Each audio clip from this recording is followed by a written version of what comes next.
de los fines perseguidos, sino también a la necesidad e idoneidad de los medios articulados y a la proporcionalidad entre fines y medios arbitrados en cada caso. Esto es algo que sabemos los juristas que lo exigen los principios de interdicción de la arbitrariedad y de eficacia, el criterio de la eficiencia y la propia función normativa inspiradora de los derechos sociales y, en general, los derechos consagrados en la Constitución española, pero a quien no le guste el derecho o no le conmueva o no le excite, pues quizá le resulte de más autoridad invocar la nueva doctrina, mucho más moderna que todo lo que he dicho, de la better regulation, la mejora regulatoria, esta más querida posiblemente que todos los principios que he mencionado anteriormente para los economistas. La mejora regulatoria exige una evaluación ex ante de las medidas que se adoptan, sobre todo las que tienen un impacto social y económico. De hecho, exigió que se tuviera en cuenta y se hiciera esa valoración la Ley de Economía Sostenible, aunque no lo planteaba a este propósito, pero creo que sí puede traerse a colación a este propósito. Bien, las medidas, como decía, pueden ser de tres órdenes distintos. Primero, el recorte de las prestaciones, y aquí, en las dos últimas legislaturas, la anterior y la actual, hemos visto ya que se están adoptando medidas de este tipo en los distintos ramos dentro del sector social. Podríamos, a su vez, subclasificarlas, primero en medidas que afectan al contenido de la prestación, que reducen prestaciones en sí mismas, como por ejemplo, en materia de vivienda, se hizo ya en la legislatura anterior al suprimir la ayuda estatal directa a la entrada para los compradores de vivienda protegida, y ahora, en la nueva legislatura, se ha ampliado derogando la renta básica de emancipación de los jóvenes. En segundo lugar, hay medidas que afectan no tanto al contenido de la prestación cuanto al calendario para su desenvolvimiento, al tiempo de la prestación. Y en este sentido también hemos visto ya, por ejemplo, medidas que prorrogan o amplían los plazos establecidos para hacer efectivos las prestaciones en materia de dependencia o el aplazamiento de la nueva ordenación de la formación profesional. Y en tercer lugar, dentro de lo que llamamos recortes, podríamos hablar de aquellos que afectan a los sujetos. Hemos hablado de contenido, tiempo, también sujetos, es decir, los sujetos beneficiarios de las prestaciones, como por ejemplo al recuperarse ahora el concepto de asegurado para el Sistema Nacional de Salud, abandonando el de los titulares de los derechos y la universalidad del sistema mismo para tratar de introducir algún colectivo excluido de la prestación.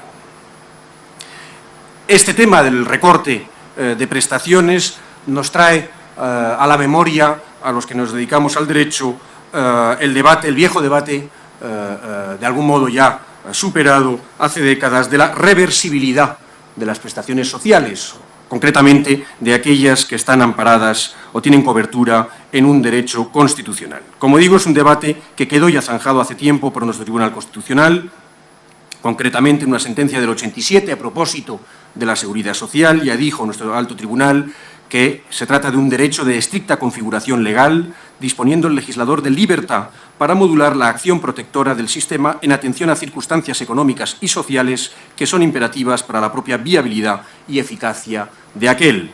Y al estar supeditado a esas circunstancias económicas y sociales, posteriormente, en una sentencia del 94, dijo nuestro Tribunal Constitucional que la garantía, en este caso, de la seguridad social, no equivale al mantenimiento incólume del régimen establecido. Es decir, cabe la reversión, cabe la regresión, y del mismo modo que el legislador tiene un amplio margen de configuración de las prestaciones sociales, si se me permite la butad, podríamos decir que tiene también un amplio margen de desfiguración de las prestaciones sociales. Y sin embargo, ese margen o esa capacidad no son ilimitados. También el propio Tribunal Constitucional, a propósito del derecho al trabajo, ya afirmó hace tiempo que no se puede privar al trabajador sin razón suficiente para ello de las conquistas sociales ya conseguidas.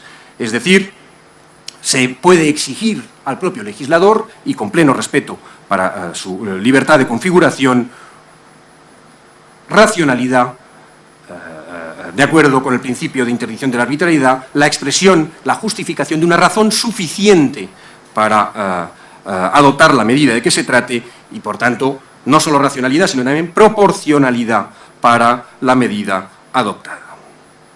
El segundo bloque de medidas que se están poniendo en marcha, como digo, son las que tocan el incremento de la financiación. No voy a hablar aquí, evidentemente, de las fuentes generales de financiación, que también se han tocado, el IVA, el IRPF o el IBI, por ejemplo, sino fuentes específicas de ingresos afectados a las prestaciones sociales, ingresos específicos o afectados a las prestaciones sociales, como por ejemplo se ha hecho en materia sanitaria, con la famosa tasa por expedición y dispensación de recetas médicas y órdenes de dispensación, aprobada en Cataluña, la aportación del usuario en las prestaciones de la nueva cartera suplementaria del Sistema Nacional de Salud, que incluye prestaciones farmacéuticas, ortoprotésicas, de productos dietéticos y de transporte sanitario no urgente, o, por ejemplo, el céntimo sanitario.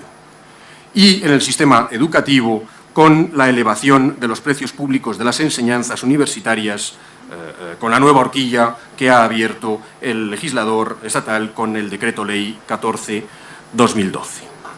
En tercer y último lugar, hablaba de medidas que lo que tratan es de aumentar, optimizar la eficiencia en la administración de los recursos.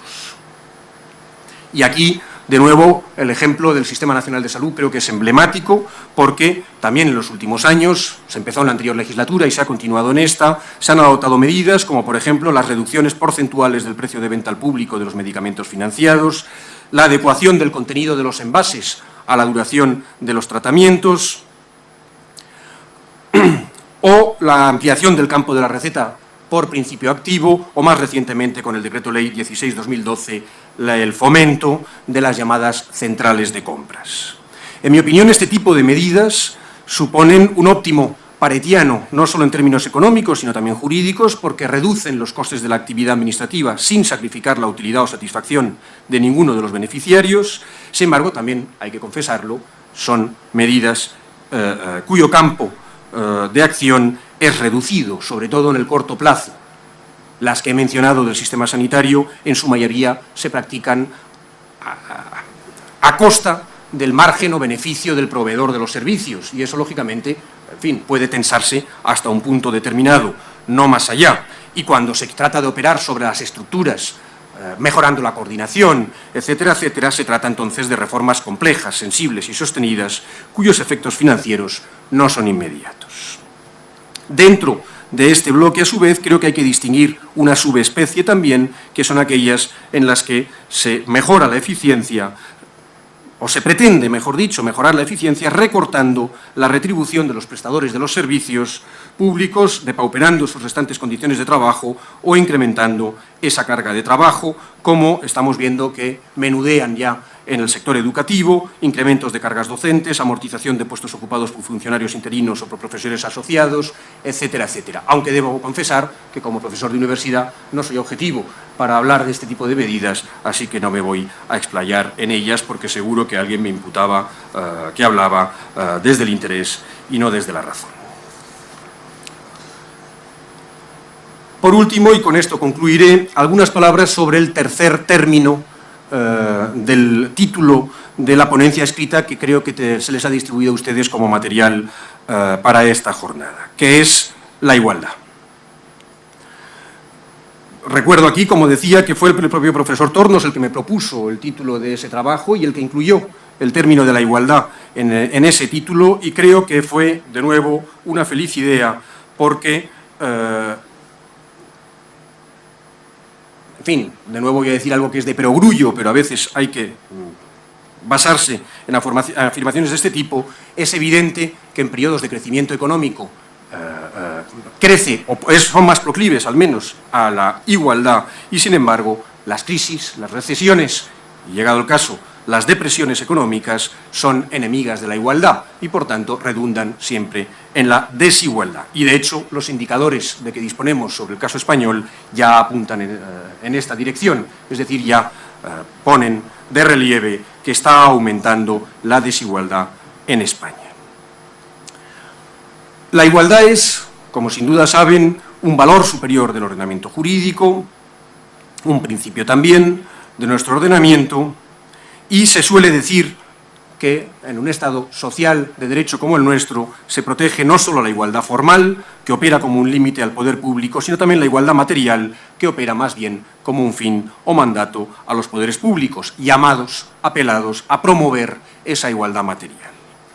Pues sobre esta base voy a intentar detenerme para, como digo, terminar en alguna idea sobre, primero, la igualdad como fin o mandato, segundo, la igualdad como límite y tercero, la igualdad como competencia, pasando ya de la parte, digamos, dogmática a la parte organizativa. La igualdad como fin o mandato de los poderes públicos es algo que, obviamente, afecta al legislador y al Poder Ejecutivo, a la Administración Pública, pero también a la práctica judicial. Dice el artículo 53.3 de nuestra Constitución que esos derechos de carácter social inspiran también la práctica judicial. En España no estamos muy habituados a encontrar jurisprudencia que se inspire efectivamente en este mandato genérico de igualdad, concretamente para la protección de derechos sociales. Sin embargo, en países de nuestro entorno, en fin, al menos en el sentido más amplio, sí que se encuentran ejemplos que yo creo que son aleccionadores. Concretamente, lo menciono en el texto escrito, en Canadá, en 1997, el Tribunal Supremo de Canadá falló en el caso Eldridge contra British Columbia, obligando a la Administración a proveer de intérpretes del lenguaje de signos a los sordos en el sistema público de sistemas sanitarios. Creo que es un caso interesante.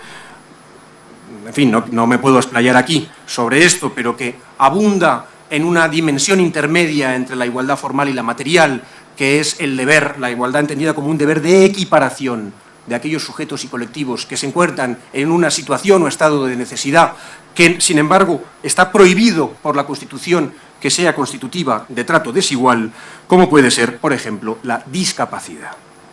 Pues bien, en el caso por el que cito, fue demandado el sistema de salud canadiense por haber suprimido este servicio de intérpretes del lenguaje de signos y se defendió la Administración alegando que era necesario por razones presupuestarias, es decir, que no podía hacerse frente al gasto correspondiente.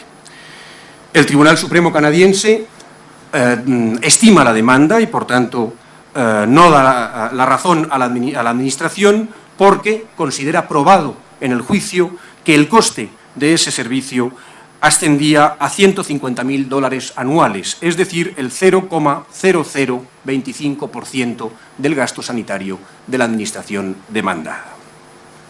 Y argumenta el Tribunal Supremo canadiense, cito literalmente, que el margen de libre configuración garantizado al Estado no es absoluto. Los gobiernos deben demostrar que sus acciones no infringen los derechos en cuestión más de lo razonablemente necesario para lograr sus objetivos. He aquí una demostración y una aplicación palmaria de lo que antes decía, de los límites del propio legislador en su discrecionalidad y el deber de sujetarse a un canon mínimo de racionalidad y proporcionalidad en los recortes que aplica. Sobre la igualdad como límite, en segundo lugar, de nuevo nos encontramos menos ejemplos en la jurisprudencia española, pero existe uno muy reciente y, en mi opinión, relevante, alemán. El Tribunal Federal alemán, el Tribunal Constitucional Federal alemán, ha fallado en una sentencia de su Sala Segunda de 14 de febrero de 2012 que es inconstitucional la normativa del Estado Federado de Hesse sobre remuneración de profesores que, como se pueden imaginar, reducía concretamente la remuneración de esos profesores universitarios en ese Estado.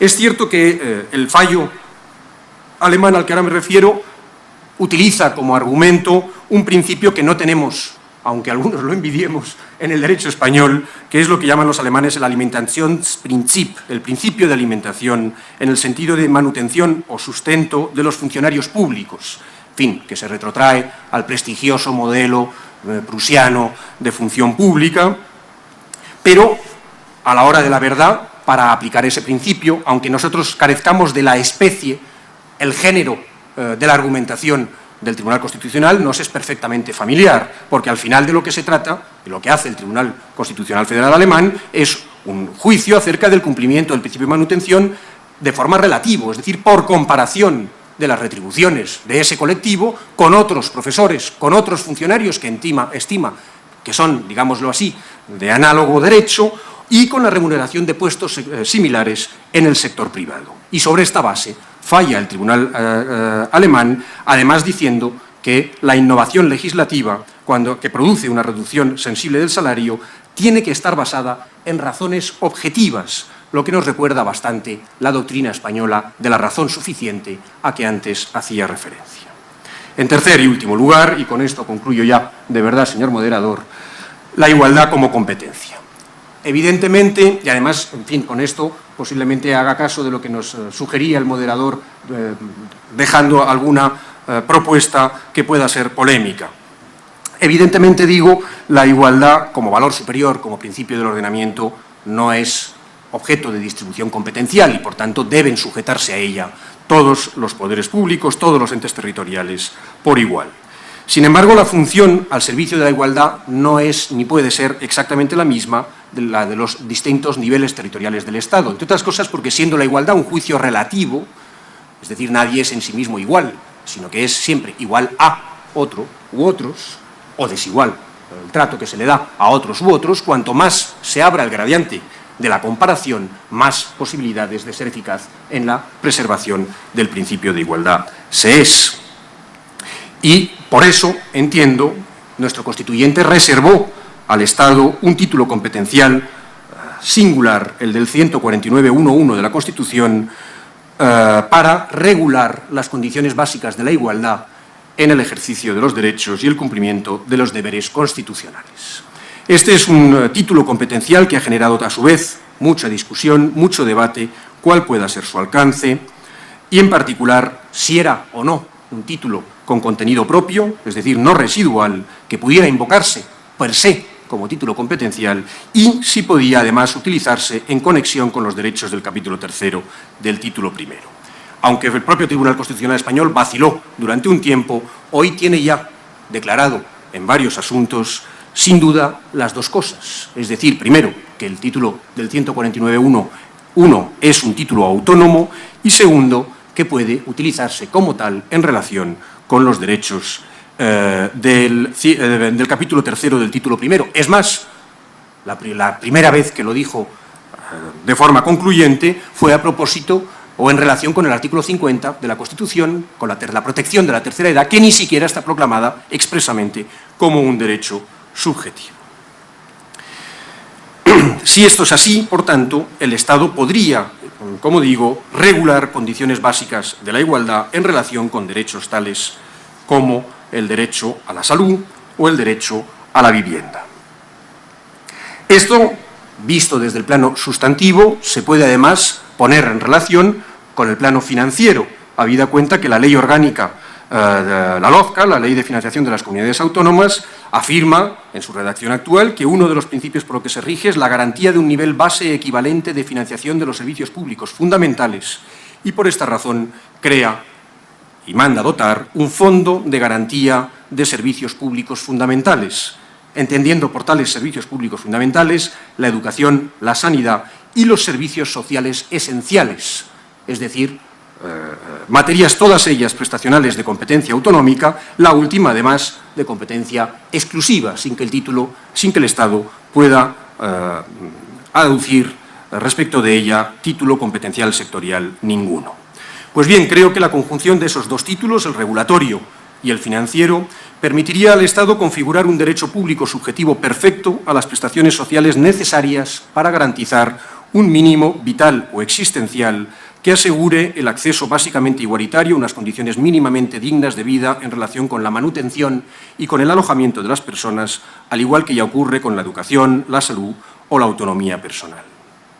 No utilizo casualmente esta expresión del mínimo vital o existencial porque el propio Tribunal Constitucional la utilizó, por ejemplo, en la antes citada sentencia 1392, y porque esa es una expresión ya querida al derecho comparado que, por ejemplo, soporta que en Alemania, por seguir con el ejemplo alemán y además el ejemplo de un Estado federal, se tenga afirmado por el Tribunal Constitucional Federal, primero el Tribunal Administrativo Federal y hoy también el Constitucional, que ese mínimo existencial es un derecho fundamental y al servicio del mismo la Federación tiene en Alemania una competencia legislativa concurrente con la estatal.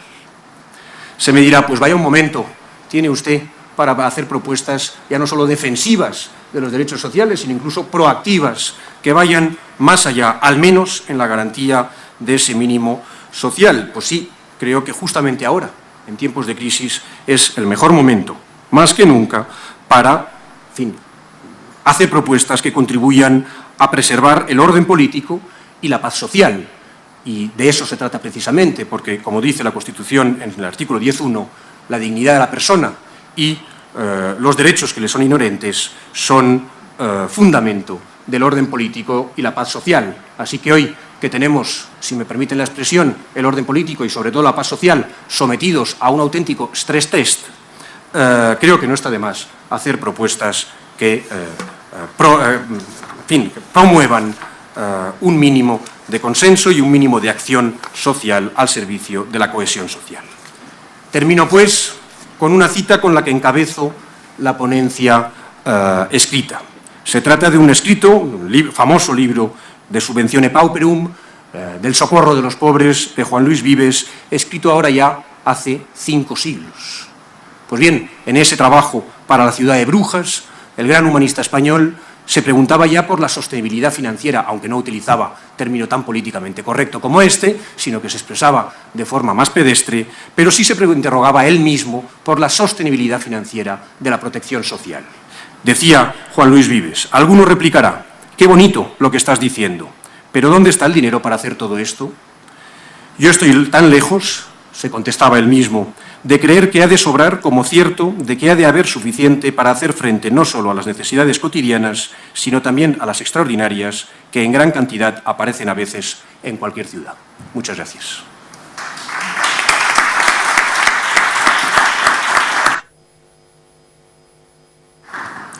Pues dando las gracias al profesor Baquer por haberse sometido a la disciplina del tiempo, pero que tiene la finalidad de hacer que el diálogo sea lo más fructífero posible, y le reitero mi agradecimiento.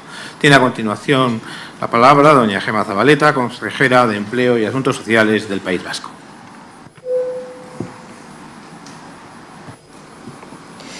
Sí, muchas gracias. Muchísimas gracias a los organizadores de este acto por permitirnos estar en este foro. Es para mí, además, un honor y una alegría estar aquí, porque hace muchos años tuve también el honor de estar de senadora en esta Cámara, justo el año 93 en el que se constituyó en esta Cámara la Comisión General de las Comunidades Autónomas, y por primera vez, y por lo tanto es también un honor y una satisfacción estar ahora en representación de un gobierno, en este caso del Gobierno del País Vasco, del Gobierno de Euskadi. Voy a comenzar esta intervención siguiendo un poco una reflexión interesante que hacía el profesor Baquer, ¿no? Cuando decía, bueno, estamos en un momento de crisis, cuando sobreviene una crisis parece que existe un terremoto que pone en cuestión absolutamente todas las cosas, y por lo tanto cuando eso ocurre y estamos intentando dar respuesta todavía de una manera incipiente a los problemas de la sociedad española, a los problemas de la sociedad, en términos de respuesta a los llamados derechos sociales, cuando esto ocurre y nos pilla de esta manera, pues efectivamente parece arrumbarse o cabe la posibilidad de poder arrumbar con absolutamente lo que estábamos construyendo, ¿no? Y era importante una reflexión que decía, nosotros no teníamos construido todavía el sistema, los pilares sólidos de un sistema de protección social como lo han tenido otros países más avanzados del norte de Europa. Nosotros estábamos construyéndolo, por lo tanto la distancia que todavía existía en gasto social y sigue existiendo es muy importante, y yo creo que eso es una primera reflexión que conviene tener en cuenta, porque cuando esto ocurre y cuando nos pilla una crisis como la que estamos sumidos, cabe ciertamente la posibilidad de decir, dejamos de construir el edificio. No, yo creo que hay que seguir construyendo el edificio. Por lo tanto, me manifiesto, en fin, reticente, ¿no?, a llevar a cabo recortes y sobre todo especialmente recortes sobre todas las cosas sin que haya apuestas estratégicas. Hay que reformar el edificio, ¿no? Es decir, el edificio hay que seguir construyéndolo como haciendo un reformado de ese edificio, pero hay que seguir construyéndolo. Y eso me parece importante y quiero enlazar con una idea, que es la idea de quizá el salto que todavía no hemos dado en el Estado social español, ¿no? En el que todavía hemos consumido demasiados años o demasiadas décadas bajo el paraguas de un Estado social paliativo, de un Estado social reparador de algunos de los problemas que tiene la sociedad, especialmente de los más vulnerables, pero no hemos hecho apuestas por un Estado social inversor. No hemos hecho apuestas por políticas sociales que tienen todas un retorno económico claro sobre las personas y sobre el Estado y sobre sus cuentas públicas. No hemos hecho lo que otros países europeos lo hicieron hace mucho tiempo, hace décadas, que fueron apuestas estratégicas por construir estados sociales inversores, que todas sus políticas o aquellas políticas que selecciona tienen retorno claro y fijo y estable, ¿no? Bueno, antes decía, hay que remodelar el edificio, ¿no? ¿Cómo remodelarlo? Bueno, voy a apuntar y sugerir después para el debate 3 principios para poderlo hacer. El principio ordenador. Tenemos que ordenar. En Euskadi tenemos que ordenar mucho porque tenemos un entramado institucional muy complejo, en el que tenemos ayuntamientos, diputaciones forales con altas competencias y un gobierno que, por ejemplo, no recauda, pero el 70% de las políticas de gasto las ejecuta el gobierno. Por lo tanto, es absolutamente importante ordenar. Sé que en Euskadi siempre ha existido un debate fundamental entre la relación de Euskadi con el Estado y cuál vaya a ser esa relación. Y eso ha consumido muchos esfuerzos y muchos debates, además, públicos, ¿no? Pero es importante también reformular la reordenación en el entramado institucional vasco, de puertas adentro. ¿Por qué? Porque tenemos que ordenar para ser más eficientes. Y este ejemplo de lo que pasa en Euskadi vale también, creo yo, para el resto del Estado. Porque yo suelo decir mucho en Euskadi, y aprovecho ahora también para decirlo aquí, que en Euskadi, pero también en España, por desgracia, competimos demasiado entre nosotros mismos. Y tenemos que dejar de competir entre nosotros para cooperar más y competir con el resto del mundo. Y eso significa cohesionar y hacer fuerte un país. Pensemos lo que pensemos cada uno que es ese país o que debe de ser. Unos pensaremos que tiene que ser más federalista, otros pensarán que tiene que ser menos, pero independientemente de eso, en España tenemos que competir, dejar de competir entre nosotros y cooperar para competir con el resto, porque esto nos hará un gran país, ¿no? Por tanto, creo que hay que llevar a cabo una reflexión sobre la manera mediante la cual ordenar, y en Euskadi hemos abierto el debate sobre las duplicidades, triplicidades, es decir, esta administración en la que yo creo en una administración descentralizada. A mí me gustan y siempre he defendido los modelos federales. Ahí tenemos el país de Europa en el que nos miramos para todo, que es Alemania, que tiene ese ejemplo. Luego, el federalismo en sí mismo no es malo, puede ser buenísimo, pero es verdad que hay que acometer esa reflexión de no competir, de no duplicar, de no triplicar, ¿no? En segundo lugar, no solamente ordenar, sino reformar. Llevar a cabo reformas profundas, y luego me referiré a algunas de ellas, ¿no? Porque creo más en reformar que en recortar. Y en tercer lugar, innovar. Las políticas públicas no pueden estar al margen de lo que es ni la innovación ni la I+D+I. No puede ser que estemos hablando de una empresa que tiene que ser competitiva, que tiene que innovar, que tiene que aplicar la I+D+I en todas sus políticas de valor añadido y no hablar de políticas públicas sin valor añadido. Tenemos que aplicar también la I+D+I a las políticas sociales. Por ejemplo, luego me referiré al desarrollo de 2 ejemplos, que estamos tratando de abrir esa reflexión y esa práctica en la política en el País Vasco, ¿no? El envejecimiento Es una de nuestras características. La sociedad española es una sociedad envejecida y lo va a ser más. Sin embargo, el envejecimiento no es una línea estratégica en ninguno de los planes en casi ninguno de los planes de ciencia y tecnología, ni de las comunidades autónomas ni del Estado.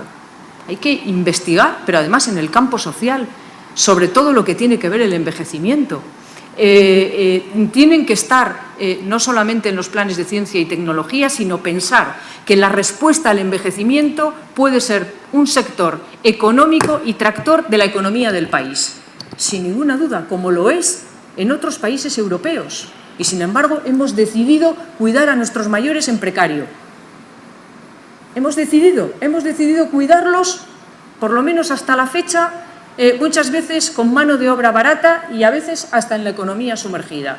Y no hemos hecho un sector económico. Pero si hoy las empresas, muchísimas de las empresas, lo digo en el País Vasco, están pensando que tienen que dejar de hacer o de fabricar frigoríficos, pero van a tener que fabricar tecnología para el cuidado de nuestros mayores, para la telemedicina, para algo que es muy importante, que es la reflexión también sobre todo lo que tiene que ver lo social y lo sanitario, ¿no? Por lo tanto, decía, ordenar, reformar e innovar como tres claves. La I+D+I, insisto, tiene que ir como un elemento aplicativo a las políticas sociales, porque tenemos abandonados los campos de intersección de las políticas. Hemos hecho política sanitaria, hemos hecho mucho menos política de los servicios sociales, pero el espacio intermedio entre lo social y lo sanitario es un espacio que no tiene agenda. Y esa agenda no solamente se puede llenar de contenido, sino que puede ser un contenido que sea capaz de generar valor añadido y valor económico. Otro de los campos que tienen que ver con el desarrollo de agendas compartidas, ¿no? Es decir, insisto, tenemos que abrir, hemos hablado antes, lo decía el profesor Baquer, podemos recortar, podemos hablar de políticas de ingresos, podemos hablar de eficiencia en el gasto de las políticas. Yo creo que hay que hablar de las tres cosas, pero fundamentalmente tenemos que ser capaces de abrir agendas nuevas. Agendas nuevas, quiero decir, de negocio bien entendido, es decir, social, que benefician a las personas, que son capaces de generar también tracción económica, porque hoy no hemos sido capaces de hacerlo todavía. Y hablo, en primer lugar, de lo sociosanitario. Si nosotros estuviéramos en una empresa, lo sociosanitario sería una única área de negocio. Una única área de negocio. Y desde las administraciones públicas no es una única área, sino que normalmente está en compartimentos distintos, y aunque estén en un mismo área, no dialogan entre sí. Fíjense ustedes la cantidad de personas que tenemos atendidas en el sistema sanitario, con el coste que eso supone, que podrían perfectamente estar atendidas de manera más sostenible y mejor para la persona en el sistema de los servicios sociales. ¿O cuántas personas enfermas crónicas ocupan las camas de agudos de los hospitales? Hay que acometer toda una estrategia de atención a la cronicidad que no consuma recursos de la sanidad pública que están dedicadas para las enfermedades agudas. Y eso es algo que no lo hemos hecho todavía y que tenemos que ser capaces, como digo, de desarrollar. Por tanto, primer espacio de desarrollo, nueva agenda de lo sociosanitario de verdad. Yo sé que esta es una cuestión que preocupa y además le preocupa al Ministerio, ¿no? Es decir, abrir esta agenda, pero insisto, tenemos que ser capaces de dar el salto, porque además habrá sector económico y empresarial disponible también a trabajar con nosotros en abrir esa agenda. Y en segundo lugar, todo el espacio que queda entre los servicios sociales y lo laboral. Bien, tenemos un sistema precario, pero un sistema de rentas mínimas en España, que atiende a aquellas personas que carecen de ingresos. Luego me referiré un poquito al sistema vasco, porque es el sistema que tiene más altas prestaciones en este sentido, desconectado totalmente del ámbito laboral. Todas las políticas de rentas mínimas tienen una filosofía subyace en ellas la filosofía de la activación laboral de las personas. ¿Cómo vamos a activar laboralmente a las personas si esas personas están en los servicios sociales desconectadas de los servicios de empleo?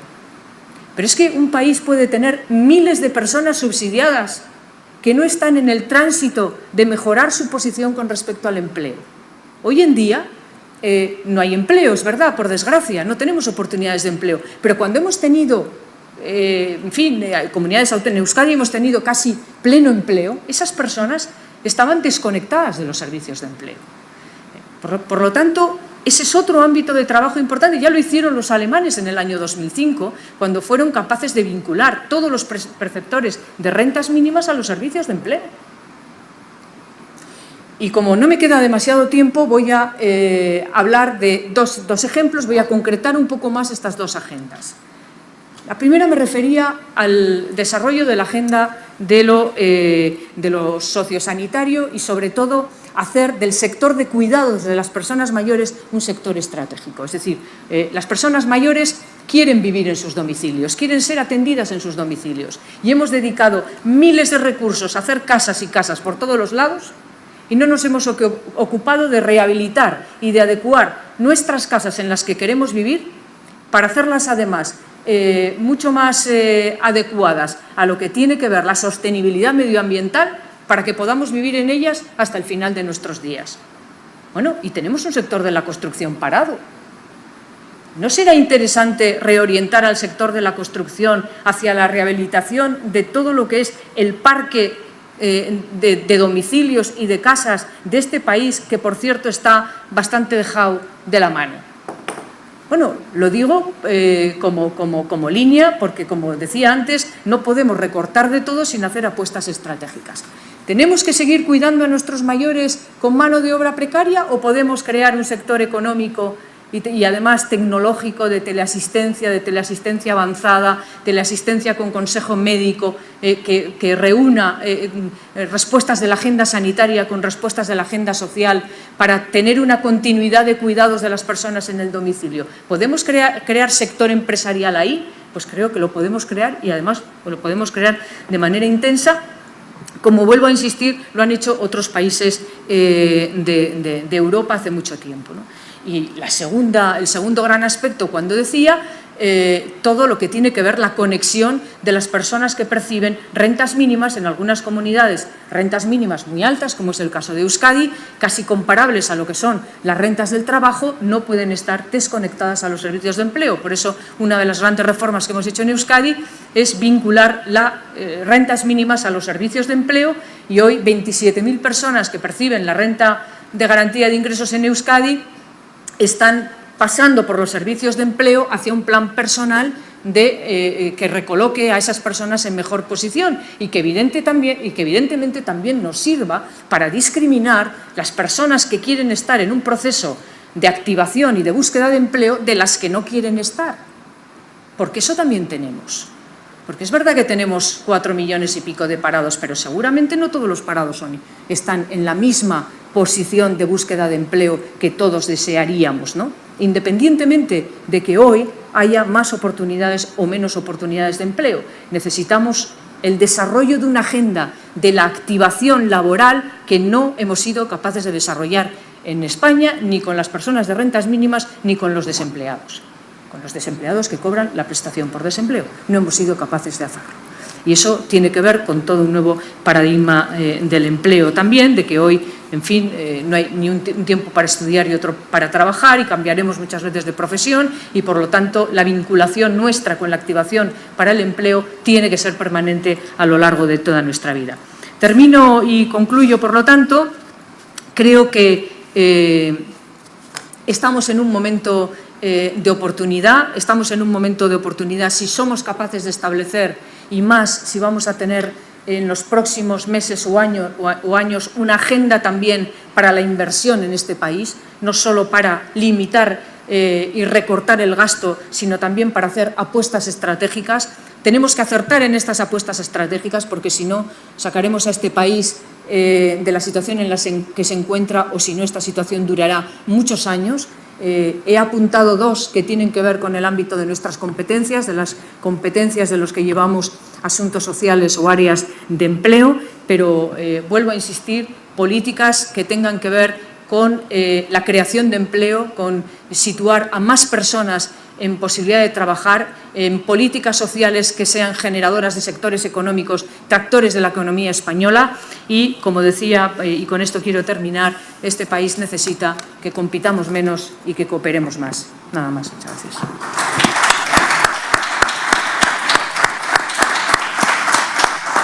Pues muchas gracias también por la síntesis y por la capacidad de reflexión. A continuación tiene la palabra don Salvador Victoria Bolívar, consejero de Asuntos Sociales de la Comunidad de Madrid.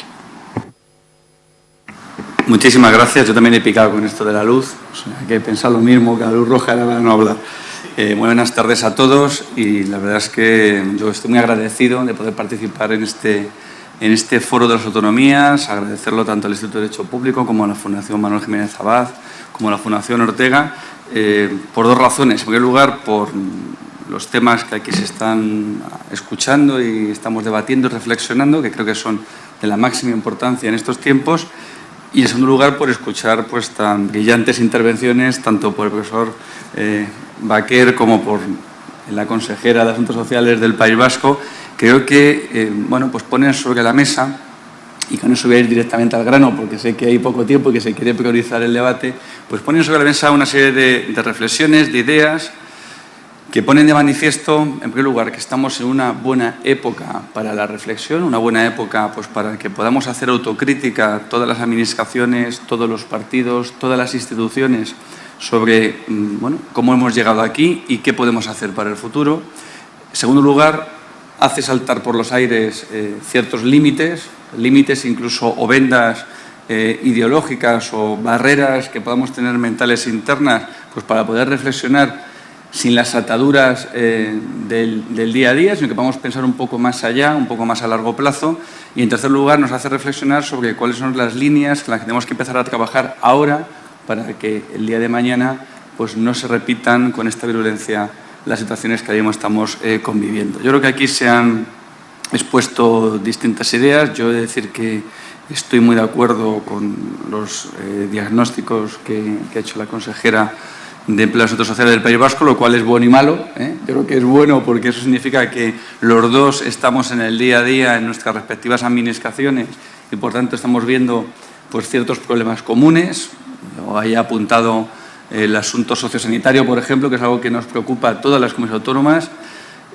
Tanto en el País Vasco como en Madrid, asuntos sociales no está con sanidad, pero es cierto que incluso en aquellas comunidades autónomas en las que está unido asuntos sociales y sanidad, pues se manifiestan muchas divergencias en los modelos. Son dos modelos que ahora mismo se entiende que no forman parte de una unidad, sino que se entiende que son separados, distintos, vienen incluso de fuentes distintas. El modelo sanitario es un modelo que siempre se ha pensado en los últimos años en España, que es un modelo que viene pues del gratis total, un modelo de la gratuidad y de la universalidad absoluta, mientras que el modelo de asuntos sociales es un modelo que nace ya hace muchos años, en la que se tiene asumido la participación en la financiación del servicio público por parte del usuario, es decir, que la palabra maldita copago, que en el ámbito sanitario pues todo el mundo se aleja de ella, en el ámbito de los servicios sociales pues todas las personas han participado a través de un porcentaje de su pensión, a través de un porcentaje de sus ingresos, han participado siempre en el sostenimiento de los servicios públicos y, por tanto, esos modelos que históricamente son antagónicos, el modelo sociosanitario, implica, cuando se trata de acercar un poco más posturas, pues ese choque, ¿no?, muchas veces de una cultura de la gratuidad absoluta a un choque de una cultura de la participación del ciudadano, de la participación individual en esos servicios. Y eso pues, pone de manifiesto pues, muchos problemas. Es verdad que hace falta un pacto de Estado sociosanitario. La ministra de Sanidad y Servicios Sociales e Igualdad, creo que hay que decir los tres títulos del Ministerio, pues ha anunciado un pacto de Estado de carácter sociosanitario y la verdad es que esperamos muy ansiosos esas líneas estratégicas porque creemos que eso, de luego, es una de las soluciones del futuro. Se ha hablado de duplicidades, muy importante. Yo creo que la crisis ha puesto de manifiesto pues algunas, yo diría, aberraciones del sistema, algunos desarrollos asimétricos, algunos desarrollos en los servicios públicos, que ha puesto de manifiesto que distintas administraciones públicas pues abordemos las mismas competencias, las mismas materias.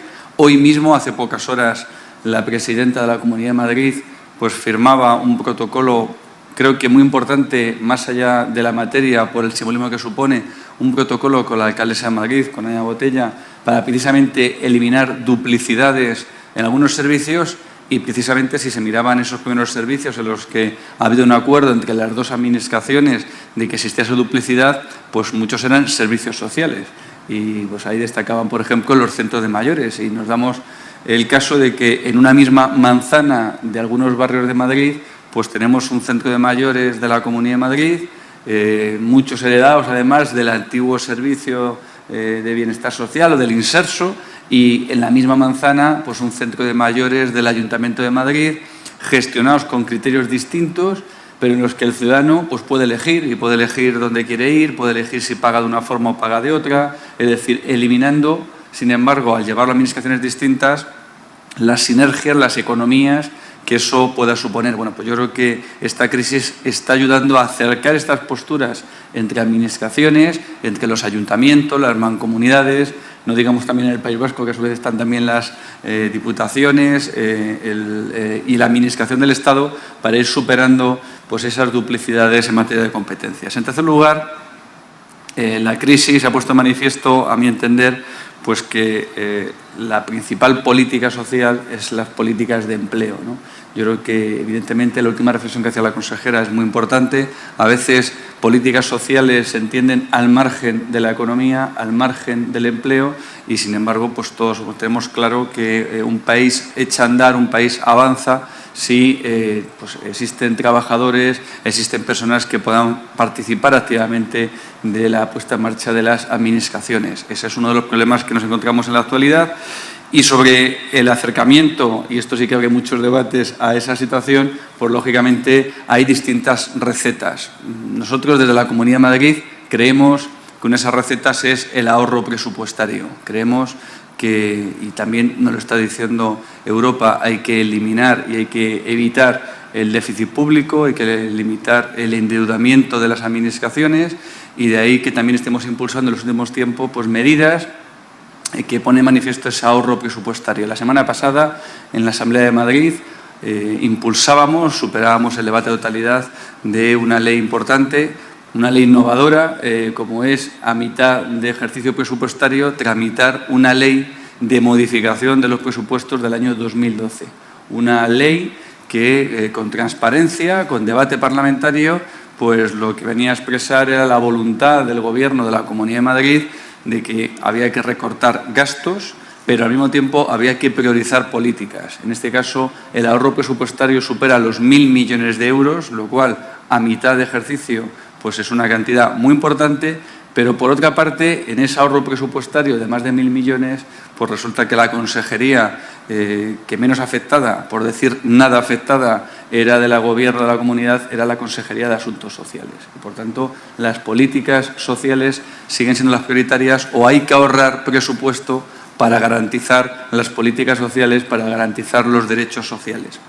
Y eso es un criterio que tenemos en el Gobierno de la Comunidad y que seguimos aplicando tanto al inicio de ejercicio con la aprobación de los presupuestos, como a mitad de ejercicio con las revisiones de las partidas de los presupuestos para el año 2012. En tercer lugar, yo quisiera hacer referencia, también se ha hablado aquí, del reparto de competencias. Los derechos sociales tienen una dificultad sobre otro tipo de derechos, y es que aquí hay una concurrencia de las comunidades autónomas, de las competencias. Es un campo en el que las competencias estatales pues, son muy menores, en el que, a diferencia de otros títulos competenciales en el ámbito de derechos sociales, las comunidades autónomas hemos dispuesto de mucha autonomía durante todos estos años, hemos dispuesto de mucha capacidad de innovación, de configuración de derechos subjetivos, porque, bueno, pues algunos es verdad que tienen carácter estatal. Ahí tenemos un ejemplo claro en el que los partidos políticos se pusieron de acuerdo, como es la regulación de la dependencia, y en la que tenemos un marco legal común, pero que, sin embargo, El desarrollo de ese marco legal común ha dado lugar a 17 sistemas de dependencia, es decir, que si uno ahora analiza todas las estadísticas de la dependencia en España, pues verá que hay 17 sistemas totalmente distintos, en el que hay comunidades autónomas que apostaron desde el principio pues, por prestaciones de un tipo, como puede ser por la de cuidados familiares, como es Andalucía, o otras que apostamos más por prestaciones más de atención residencial o prestaciones de carácter más profesional. Y bueno, pues en ese intermedio pues cabe todo tipo de variantes. Por tanto, sí existe una configuración legal única en el Estado de la dependencia y, sin embargo, existen 17 desarrollos distintos de esa dependencia y, por tanto, yo creo que ahí el Estado pues tiene que cuidar por esa homogenización de los sistemas de dependencia, de derechos sociales que están regulados desde el Estado. Pero, además de eso, existen también los derechos que hemos promovido, sobre todo en tiempos de vacas gordas, las comunidades autónomas, derechos de carácter más autonómico. Y citaba Gemma la renta mínima de inserción. La renta mínima de inserción pues pasa lo mismo. Es una renta, es un ingreso que tenemos regulado las comunidades autónomas pues para aquellas familias que carecen del más mínimo recurso. Y dicho así, pues estamos todos de acuerdo, pero sin embargo su puesta en marcha, su origen, y yo creo que País Vasco y Madrid pues fueron de las pioneras en la puesta en marcha de esta renta mínima de inserción o ingreso madrileño de integración, bueno, cada uno lo haya denominado de distintas formas, y la configuración legal de ese derecho pues es muy variable. País Vasco dedica ingentes cantidades, es decir, importantes cantidades a la renta mínima, también en Madrid pues cada año hemos aumentado de forma exponencial, lógicamente por la crisis económica, esas cantidades, pero sin embargo la aplicación también es muy distinta. Hay límites temporales en la aplicación, en el reconocimiento del derecho a la renta mínima, hay límites mínimos de permanencia en la comunidad autónoma para poder percibir esa renta mínima. Hay exigencias distintas en cuanto a cuáles son las percepciones económicas que se pueden tener y, por tanto, son derechos de una configuración legal totalmente pues asimétrica, distinta, que por otra parte exigiría también diferencia en cuanto a los criterios de renta y patrimonio que se tienen en cuenta. Por tanto, existe un desarrollo muy distinto a este particular. Otros ejemplos que podemos poner sería, por ejemplo, en materia de discapacidad. Nosotros en la Comunidad de Madrid, desde el año 2003, tenemos una ley que viene a decir que los servicios básicos en materia de discapacidad son gratuitos. Y eso lo tenemos reconocido en una ley autonómica. Evidentemente, creo que somos la única comunidad, o debemos ser casi la única, que tiene reconocido pues que a una parte de los dependientes, como son los dependientes por causa de discapacidad, se reconocen de forma gratuita todos los derechos. Acabamos de aprobar hace 10 días un plan de discapacidad de legislatura en el que vamos a invertir más de 1.600 millones de euros y, por tanto, pues ahí existe también una desigualdad de alguna forma territorial entre la discapacidad en Madrid con el resto de discapacidades. Por tanto, existe no solamente una degradación de derechos, sino sobre todo una asimetría de derechos sociales que, bueno, pues nos lleva a pensar sobre cuál es la naturaleza de estos derechos. Es decir, que lógicamente, y con esto enlazo con alguna de las reflexiones del profesor, pues lógicamente hablar de derechos sociales en un Estado en el que son tan variopintos, tan distintos y en los que el derecho social está tan íntimamente vinculado a la forma de gestión de esos derechos, pues lo que pone manifiesto es que esa naturaleza jurídica, una naturaleza material, pues son complicados de converger y es necesario ahí, pues de alguna forma, el poder del Estado, en el que yo creo que tiene que implicarse más todavía para garantizar esa igualdad de todos los españoles en cualquier lugar del territorio. Y por último, ya que tengo la luz roja, 2 luces rojas, por lo que veo aquí tengo 2 luces rojas de terminación, yo sí creo que los servicios sociales requieren de una cierta reconversión empresarial, y estoy totalmente de acuerdo.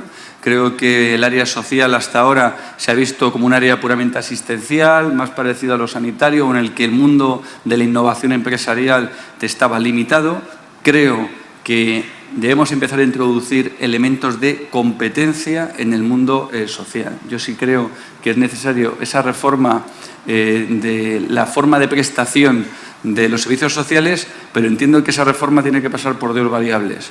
Por una parte, tenemos que potenciar la libre elección del individuo. La igualdad social se había pensado como yo entiendo, había llevado un cierto igualitarismo social, es decir, que yo, administración, debo decidir qué es lo mejor para el individuo. La dependencia es un claro ejemplo de ello, es decir, yo debo decidir cuál es la prestación mejor o en qué forma o en qué intensidad es la mejor que debe recibir el individuo. Yo creo que al individuo hay que darle una libre elección, es decir, él debe decidir quién mejor que el mismo individuo para decidir qué es lo mejor para los servicios sociales. Yo creo que hay que introducir elementos de libertad de elección también en los servicios sociales. Nosotros hemos introducido esa libre elección en la sanidad. Como muchos de ustedes saben, pues se puede elegir desde hospital a médico, enfermero a pediatra. Lo hemos introducido también en la educación. Se puede elegir con mayor libertad pues el centro educativo y el colegio, y creo que una asignatura pendiente es la libre elección en materia sanitaria. Y en tercer lugar, esa libre elección lo que nos va a llevar es a desarrollar un sistema también de mayor competencia entre las empresas. El individuo, al decidir, va a ser el que va a seleccionar a las empresas que mejor presten esos servicios y, por tanto, va a fomentar esa competencia que creo que es buena para cualquier sector y también para el sector social. Y bueno, pues aunque sea de forma así un poco acelerada, pues son algunas de las cuestiones que tenía el placer de plantear, y sobre todo que reitero mi agradecimiento por la invitación en un foro como este. Muchísimas gracias a todos.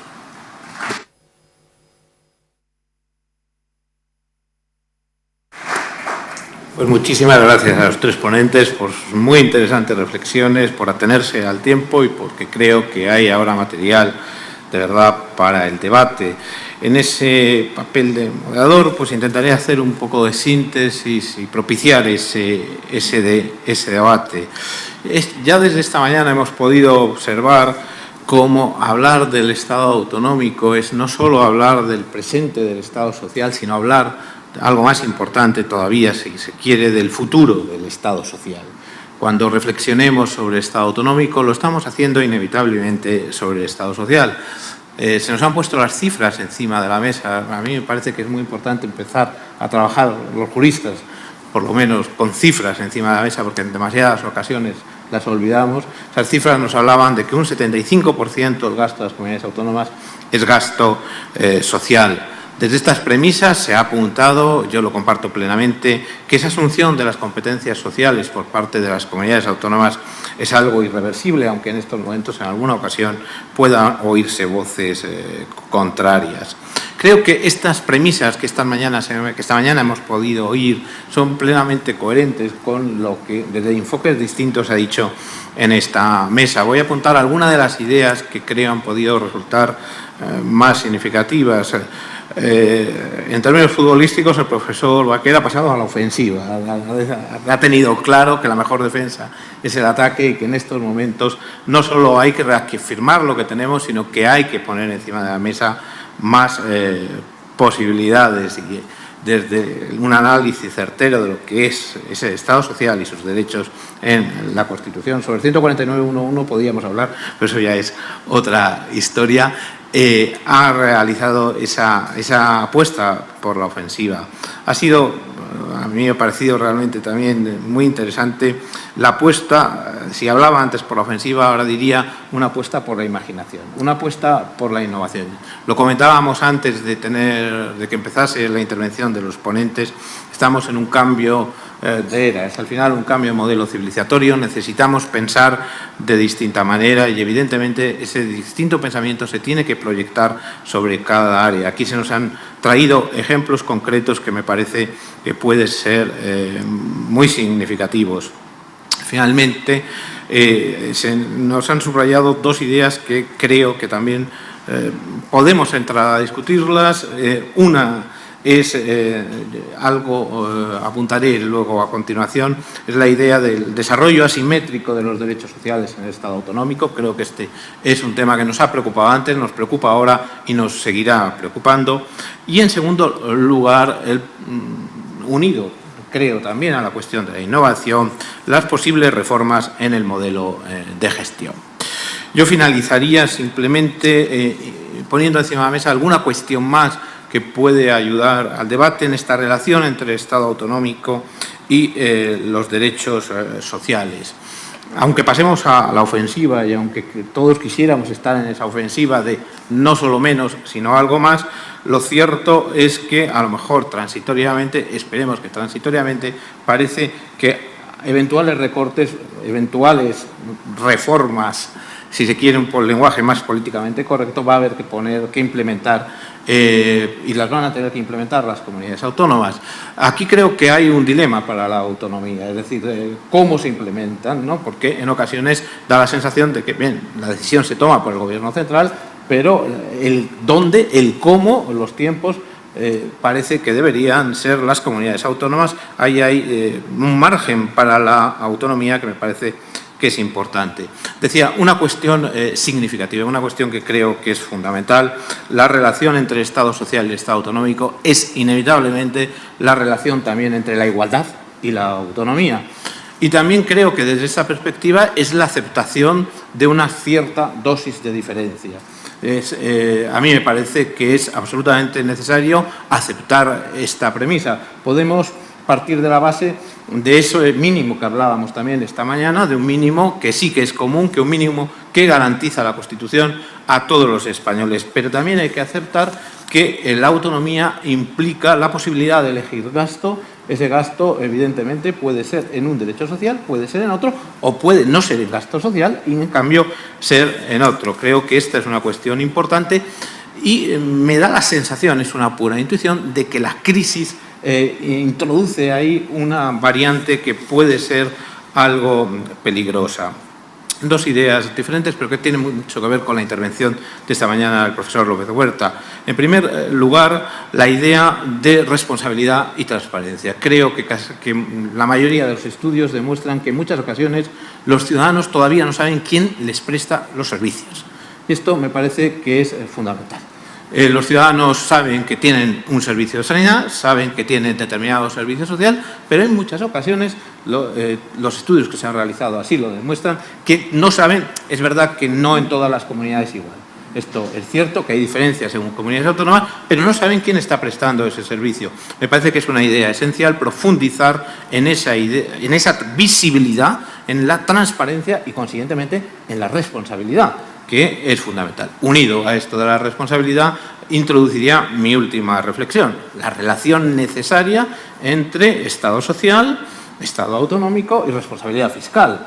Es decir, bien, hay un margen que garantiza el Estado, se garantizará desde un sistema tributario común, pero si estamos de acuerdo en incrementar la responsabilidad fiscal de las comunidades autónomas, es evidente que ese posible crecimiento de Estado social adherido a la autonomía política va a tener que ir unido a distintos modelos fiscales o al ejercicio de la autonomía fiscal, al margen de lo que se pueda hacer en la gestión.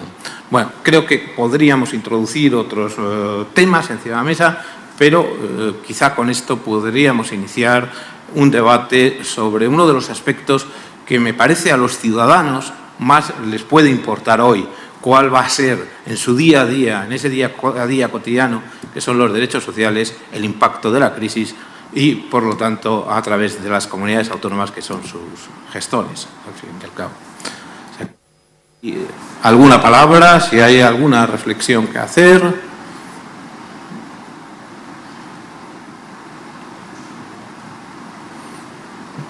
Estamos. Perdón.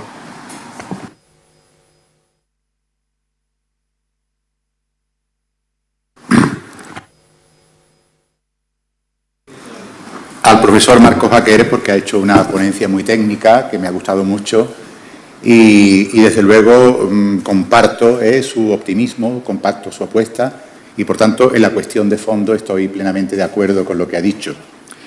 Y por ello, precisamente, por eso mismo me han parecido un poco extrañas alguna expresión que ha hecho que yo le pediría simplemente que la aclarara, seguramente no la habré entendido bien, ¿no? Porque sin mucha crítica ha hecho algunas afirmaciones que me parece que son un tanto inconsecuentes con la postura final, ¿no? Que sería la afirmación de que los derechos sociales serían una especie de derechos más recortables, por así decirlo, ¿no? O sea, que vendrían un tanto fatalmente predestinados a ser recortados preferentemente a cualquier otro tipo de derechos, sencillamente porque, según ha dicho, son más jóvenes, ¿no? Son más nuevos en la conciencia social, y ello parece que socialmente se admite, se consiente, se acepta que estos derechos puedan ser sacrificados con más resolución y con más profundidad o intensidad que los restantes derechos, ¿no? Y también ha dicho que porque consumen más recursos y pues naturalmente pues constituyen ahí un banco donde poder echar mano en una situación de crisis como la de ahora. Entonces, bueno, lo que quiero decir es que son consideraciones entendibles, ¿no? Pero son consideraciones un tanto parajurídicas, porque realmente eso no deriva de la Constitución ni deriva de las leyes, es una consideración puramente social y por tanto no constituye un razonamiento poderoso frente a la potencia posible, la posibilidad de que esos derechos sociales sean más potentes de lo que se dice, ¿no? Porque parece que estarían un tanto enfermos desde que nacieron, ya no son tan jóvenes tampoco, proceden de la Constitución de Weimar, ya ha llovido y por tanto parece que estos derechos nunca se consolidan porque siempre están un tanto en precario y siempre están en discusión. Yo creo que, a mi juicio, yo creo que negar la debilidad de estos derechos es una inconsecuencia, o sea que es así, hay que aceptarlo, así juega socialmente, pero creo que esa debilidad realmente, jurídicamente, donde se pone de manifiesto es en el momento constitutivo del derecho, ¿no? En el momento del nacimiento, en el momento genético, podríamos decir. Es decir, el momento genético es ese momento en el que el legislador ordinario, sea estatal o sea autonómico, decide que un principio que está contenido en el capítulo 3, título 1 de la Constitución, pase desde ese momento a ser un derecho. Ese es el momento delicado en el que el político tiene que ponderar la oportunidad y sentido de que un principio, que puede ser, como ha dicho el profesor Baquer, avanzable, retrocedible, ¿no? En su caso, siempre que sea un principio. Pero claro, el derecho conlleva una cierta congelación.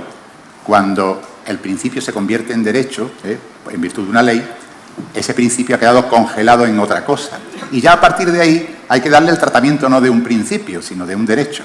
Y por tanto creo que la postura inicial correcta es tratar el derecho social a partir de ese momento como un verdadero derecho, o sea, no de peor condición que cualquier otro derecho. Y yo creo que esa es la postura, el punto de partida lógico y el punto de partida que hace fuerte el derecho social y que avalaría precisamente la toma de postura final que ha hecho el profesor Baquer, con la que estoy plenamente de acuerdo y que él ha desarrollado tan magníficamente bien. Nada más.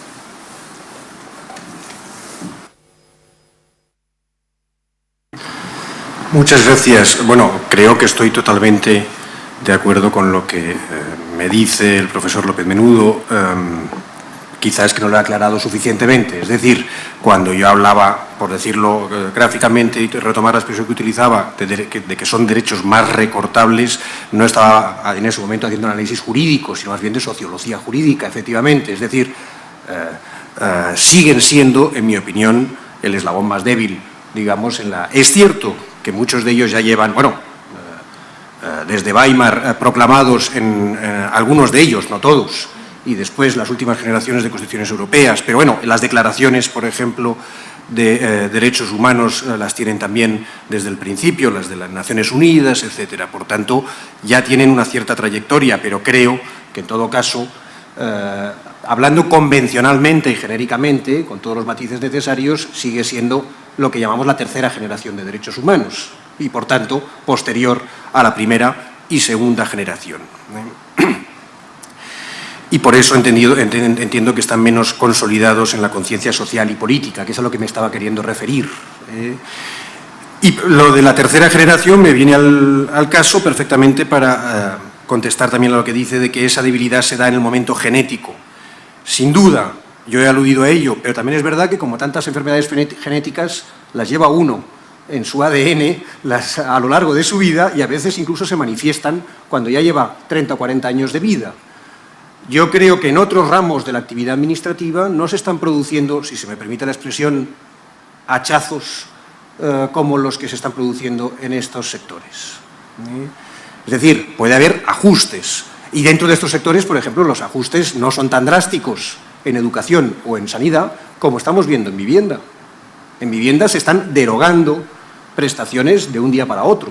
Ya no es que se aplace el periodo de implantación o se vaya difiriendo las sucesivas etapas. No, es que directamente, por decreto ley, se deroga por entero, por ejemplo, la garantía económica del derecho a la vivienda en Castilla-La Mancha, la renta básica de emancipación, etcétera, etcétera. Por tanto, y yo creo que eso muestra que efectivamente ese defecto genético o ese menor blindaje constitucional que tienen no solo se da en el momento de origen o constituyente, sino que sigue pesando sobre ellos. Sigue latiendo esa idea. En fin, he puesto un ejemplo para mí palmario, que el Tribunal Constitucional en 2010 diga que son cláusulas legitimadoras de opciones legislativas, me parece un paso atrás respecto a la propia doctrina del Tribunal Constitucional. Oiga, no hacía falta decir eso, en fin, desacreditarlos de ese modo para afirmar que tiene una dimensión objetiva, que la dimensión subjetiva es perfectible, que requiere un desarrollo legal, sin eso no se sustenta una acción, etcétera. Todo eso lo podíamos saber y discutir, en fin, hasta dónde llegaba la subjetividad, pero decir que se reducen a meras cláusulas habilitantes legitimantes de la acción del legislador, por tanto que igual se activan como se desactivan, me parece una regresión que creo que el propio Tribunal Constitucional no se permitiría decir respecto de otros enunciados de la Constitución. Por tanto, en fin, creo que ese momento genético sigue en el Código Genético, por desgracia. Retomando una expresión que utilicé una vez en un escrito, creo que seguimos muchos juristas leyendo la Constitución social con los anteojos del jurista liberal.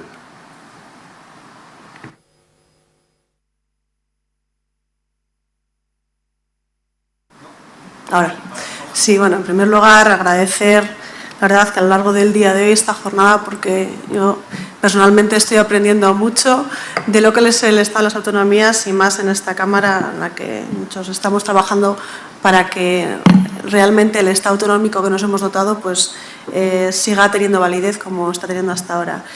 Yo sí quería hacer porque a lo largo de todo el día se ha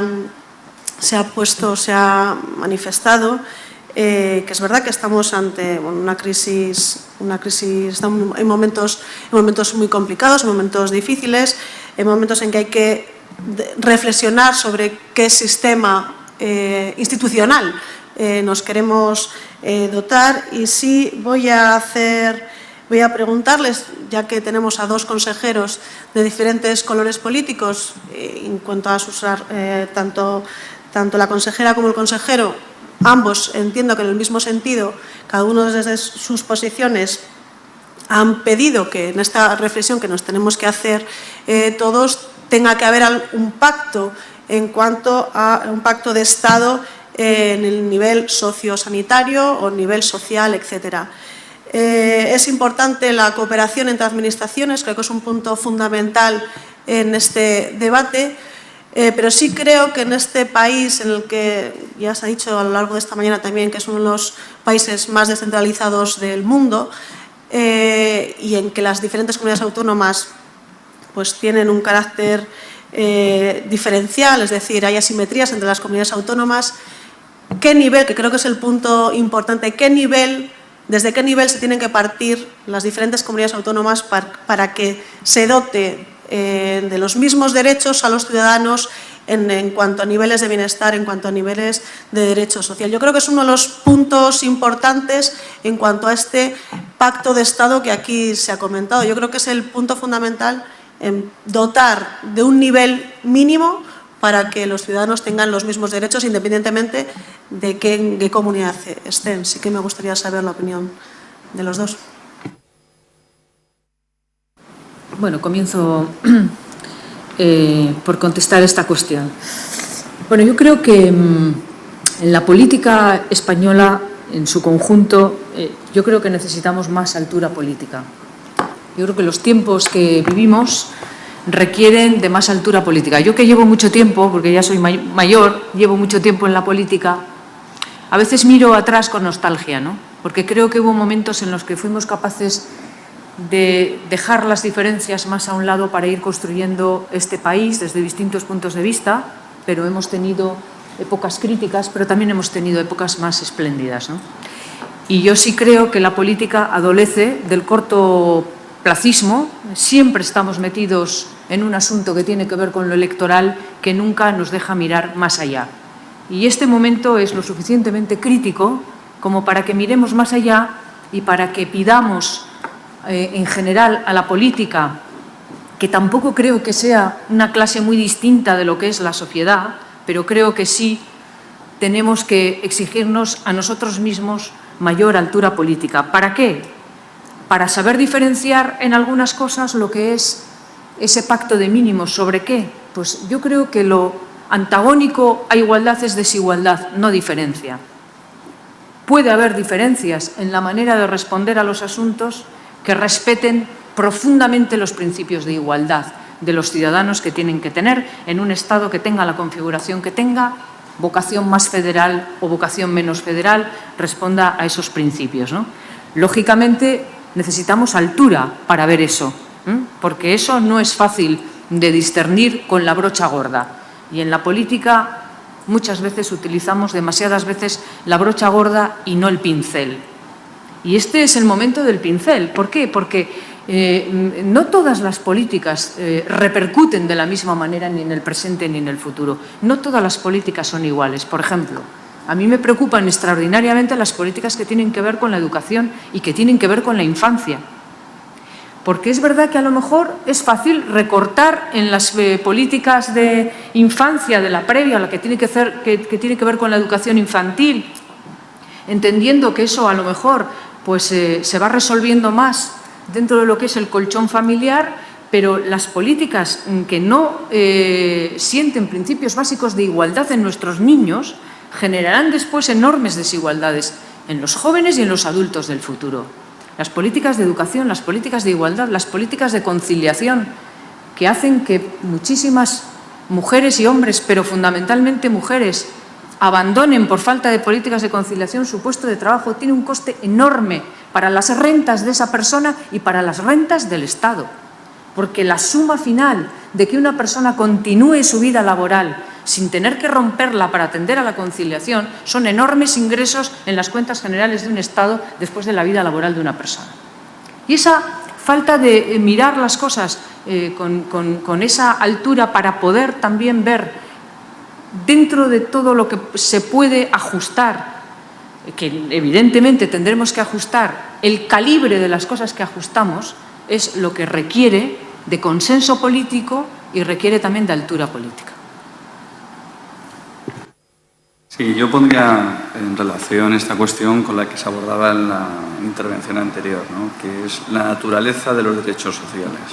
Creo que este es un tema muy interesante. Se hablaba de la debilidad de estos derechos, que no se puede negar, de que son derechos recortables desde un punto de vista sociológico. En definitiva, se trata lo que tenemos de unos derechos que están en el capítulo 3, que eso no es ningún defecto genético, sino que están, y se quiso poner, en el capítulo 3. Y eso tiene la ventaja de que son principios rectores que se aplican de diferente forma o se pueden ir modulando en el tiempo. Tiene la desventaja de que es complicado configurar un nivel mínimo, en la medida en que, lógicamente, tienes que preservar la autonomía de las diferentes administraciones. No estamos también olvidando de la administración local, aunque no está aquí presente, que también tiene, lógicamente, un ámbito de autonomía en la gestión. Lógicamente, yo sí creo que esa naturaleza del capítulo 3 de la Constitución lo que implica es la necesidad de llegar a un acuerdo político. Acuerdos políticos ha habido. La dependencia fue un acuerdo político. La dependencia existía de hacía mucho tiempo. La Comunidad de Madrid lo tiene regulado y otras comunidades autónomas. Nosotros tenemos en una ley del año 2003, hay un capítulo dedicado a dependencia, pero se llegó a un acuerdo político sobre dependencia y a unos mínimos. Por tanto, sí se es capaz de llegar a ciertos acuerdos. El problema está en el que luego el desarrollo de esos acuerdos pues depende de dos variables. En primer lugar, del modo de gestión que se quiera aplicar, y sobre eso es muy complicado superar, lógicamente, la capacidad que tiene cada administración de decidir, bueno, pues cuáles son los modos de gestión que estima más eficientes. Y, en segundo lugar, también es complicado el salvar eso o exceptuarlo de la financiación. Creo que ese es el grave problema. Es decir, que no se trata de voluntarismos políticos y de aprobar leyes, y todos hemos aprobado leyes, y yo he puesto algunos ejemplos también autonómicos en la Comunidad de Madrid, pues hay que tener en cuenta la financiación que soporta esos derechos, y ahí bueno, pues esa referencia del profesor al que consume más recursos. Yo creo que es necesario un pacto sociosanitario, un pacto en materia de servicios sociales, pero un pacto que al mismo tiempo pues, permita el que cada administración pueda gestionar según cada caso de la manera más eficiente, aplicando pues, las recetas que estime más oportunas. Yo antes apuntaba alguna, como mayor competencia, como la libertad de elección de los ciudadanos, que nosotros en la Comunidad de Madrid nos parecen pues, muy importantes, básicas, y al mismo tiempo ese acuerdo político fijar o dotar de esa fuerza jurídica de la que carecen por la Constitución y que, bueno, pues depende de la perspectiva, se puede entender como una debilidad o más bien lo puedo entender como la capacidad de adaptación a las necesidades sociales que existen en cada momento. Las regulaciones a veces también congelan demasiado los derechos, o hay derechos que no tienen que irse adaptando necesariamente o no tienen esa necesidad de tal forma tan acuciante en el tiempo. El derecho a la libertad personal pues es un derecho que evidentemente se ha ido transformando con el tiempo, en el que hay distintas sentencias, evidentemente tiene un núcleo duro desde su aprobación que no evoluciona tan rápido como el derecho a la vivienda o qué se entiende por el derecho a la vivienda. Entonces yo creo que el adjetivar de mayor debilidad a un derecho social pues supone el compararlo con derechos que no son homologables. Y de ahí, de esa falta de homologación, lo que nos permite es que sí que haya un pacto político sobre ello. A todo el mundo le parece correcto un pacto político sobre derechos sociales.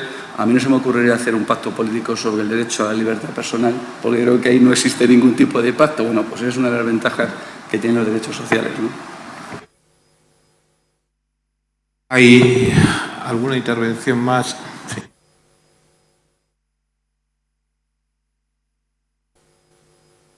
Gracias. Yo quiero felicitar también tanto al ponente, que nos ha ofrecido una brillante ponencia, como a los dos consejeros, que nos han ilustrado con muchas cosas interesantes. Y querría poner sobre la mesa una cuestión que creo que está muy en el fondo, pero que echo en falta que no se plantee, ¿no? Porque, bueno, se ha insistido en la diferencia en cuanto a la posibilidad de graduar el contenido de los derechos del capítulo 3 y no los otros. No se puede olvidar que la libertad es difícilmente graduable, se puede restringir, se puede limitar de una medida o en otra, pero, en fin, la Constitución establece unas garantías muy determinadas tanto para lo uno como para lo otro, y me parece que es más difícil establecer graduaciones. Las libertades no dependen de la situación económica, las libertades son las que tienen que ser. Los derechos económicos y sociales, en cuanto a derechos prestacionales, en cuanto a derechos a recibir una determinada prestación, obviamente tienen que depender en alguna medida del Estado realmente, de las posibilidades de su financiación, y por tanto se entiende que el Tribunal Constitucional afirme, como ha afirmado, que son susceptibles de una determinada graduación, porque evidentemente, pues naturalmente esos derechos no tienen la misma dimensión en cualquier situación, espacio, momento histórico, etcétera, ¿no? Pero hay una cuestión además más de fondo. Yo creo que merece la pena considerar la necesidad de una redefinición, por decirlo así, del contenido y alcance de los derechos sociales, y sobre todo una redefinición del sujeto pasivo obligado a los derechos sociales, resituando la posición, el deber del poder público, que me parece que no tiene por qué ser siempre, no tiene que traducirse el derecho social en un deber prestacional efectivo del poder público, sino en un deber de garantía por parte del poder público de unos mínimos de contenido prestacionales que sería deseable que el ciudadano pudiera conseguir de ordinario en sus relaciones contractuales privadas libres, y que allí donde efectivamente no llegara en los mecanismos de conciliación voluntaria de las necesidades, pues por supuesto me estoy refiriendo a los derechos sociales, estoy hablando de ello, pues efectivamente proveyera el poder público con las medidas necesarias. Yo no sé si, haciendo de la necesidad virtud, es llegado el momento de plantear esta cuestión a fondo, lo cual probablemente, es decir, hasta qué punto tiene sentido que se aplique con tal carácter estricto la función redistribuidora del poder público para exaccionar de los particulares todo el volumen de ingresos que se necesita para atender todas las necesidades de los derechos sociales de todos los ciudadanos, en lugar de facilitar el que, sin necesidad de ese paso por las arcas públicas, muchos ciudadanos se entiendan directamente con los proveedores de servicios sociales y los satisfagan sin necesidad de toda esa carga de gestión que representa la mediación del Estado, la mediación del poder público, y que ésta se concentre realmente en aquello a lo que la sociedad civil no llega ni puede llegar. Todo eso sé que plantea problemas, digamos, también de rogaría... Sí, termino. Para poner sobre la mesa estas cuestiones y escuchar la opinión que les merezca a la mesa. Muchas gracias. Sí, por favor, rogaría con brevedad en la respuesta. Yo contesto encantado porque no puedo estar más de acuerdo. O sea, que de luego creo, y ya lo he dicho anteriormente, que tenemos que dar más protagonismo al individuo. Lógicamente, nosotros como gobierno de la Comunidad de Madrid, si defendemos un papel de la Administración que no impida el protagonismo de la sociedad civil y, por tanto, yo como he dicho anteriormente, el individuo es el que mejor conoce cuáles son sus necesidades y cómo debe cubrirlas, ¿no? Evidentemente en eso no vamos a estar de acuerdo las dos comunidades aquí presentes, pero sí que creo que tenemos que ampliar la esfera de libre decisión, y en esa libre decisión sí va incluida la posibilidad de que el ciudadano pueda decidir cómo quiere que se le provean los servicios sociales, y no la decisión por parte de la Administración impuesta al ciudadano y utilizar a los servicios sociales como un efecto redistribuidor de la renta, ¿no? Es decir, como si fueran también los impuestos, de alguna forma, esa imposición obligatoria de cotizaciones. Entonces, yo estoy totalmente de acuerdo. Creo que eso es una de las ventajas de esta situación, en la que nos permite replantearnos pues cuál es el papel de las administraciones en esa línea y abrir. Evidentemente no podemos ir a posturas maximalistas, pero luego que abrir o dar pasos que permitan de alguna forma avanzar en que sea el individuo el que pueda decidir bueno, pues, cuál es el sistema de provisión que esté a la altura de sus necesidades, ¿no? Bueno, con respecto a esta cuestión, el único problema es que el individuo que puede no tiene ningún problema ya hoy mismo para relacionarse con el mercado que le provee servicios y, por lo tanto, resolver sus problemas. El problema es con aquellas personas que no pueden obtener una situación personal y particular por su situación muchas veces de vulnerabilidad, y es entonces cuando nunca se debe de perder la responsabilidad social del Estado, la responsabilidad social de la Administración, que yo creo que tiene que prevalecer siempre, porque será siempre la garantía de que todos los ciudadanos, independientemente de nuestra suerte, a veces de las circunstancias a las que nos veamos abocados, tenemos oportunidades de vivir y prosperar. Tiempo para una, por favor, muy breve. ¿Se me oye? Sí, perdón.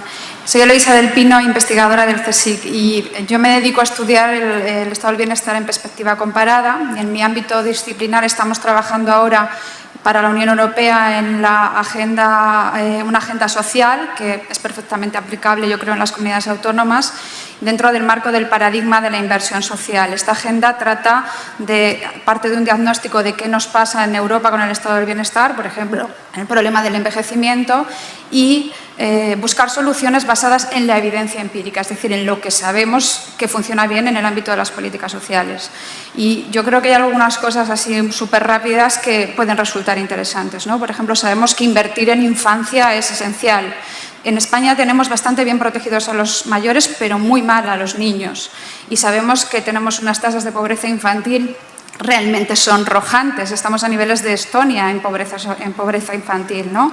Entonces, en ese sentido hay que invertir en la infancia, no solo porque evita la pobreza, sino porque empíricamente ya sabemos que más años en el sistema educativo, menos tasas de pobreza, mejores salarios y menos desempleo. Esto ya se sabe, está demostrado. Hay que invertir, por tanto, en niños. Otro asunto es la educación. Quizás sobran catedráticos de Derecho Administrativo. No voy a contradecir yo al profesor Ariño, que lo decía esta mañana, pero faltan profesores de FP, en Cataluña y, desde luego, en Madrid. Políticas activas, pero ojo, cuidado con las políticas activas, no las que se basan en el castigo. sino en las que se basan en tratar de que la gente mejore su empleo, mejore sus posibilidades de empleabilidad y no solamente castigo a los que no logran insertarse en el mercado de trabajo.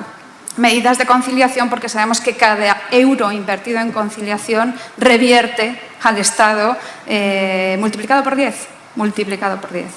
Y finalmente, evitemos las políticas focalizadas, que es de lo que se está hablando en este último tramo, porque, sobre todo porque si queremos preservar los derechos sociales, si tenemos políticas focalizadas, esto explica por qué recortamos en vivienda con el hacha, como estaba diciendo ahora mismo el profesor Baquer.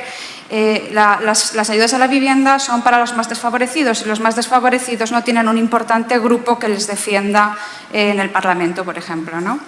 Y después, porque está demostrado empíricamente que políticas focalizadas deterioran la calidad de los servicios públicos y por lo tanto tendremos servicios y la protección del bienestar para aquellos que se lo puedan pagar de su bolsillo y, claro, viva la libertad, pero solamente para los que tienen dinero, y servicios que están más deteriorados cuando solamente son para los más desfavorecidos porque su capacidad de presión es inexistente en algunos casos y otras veces muy limitada. Nada más.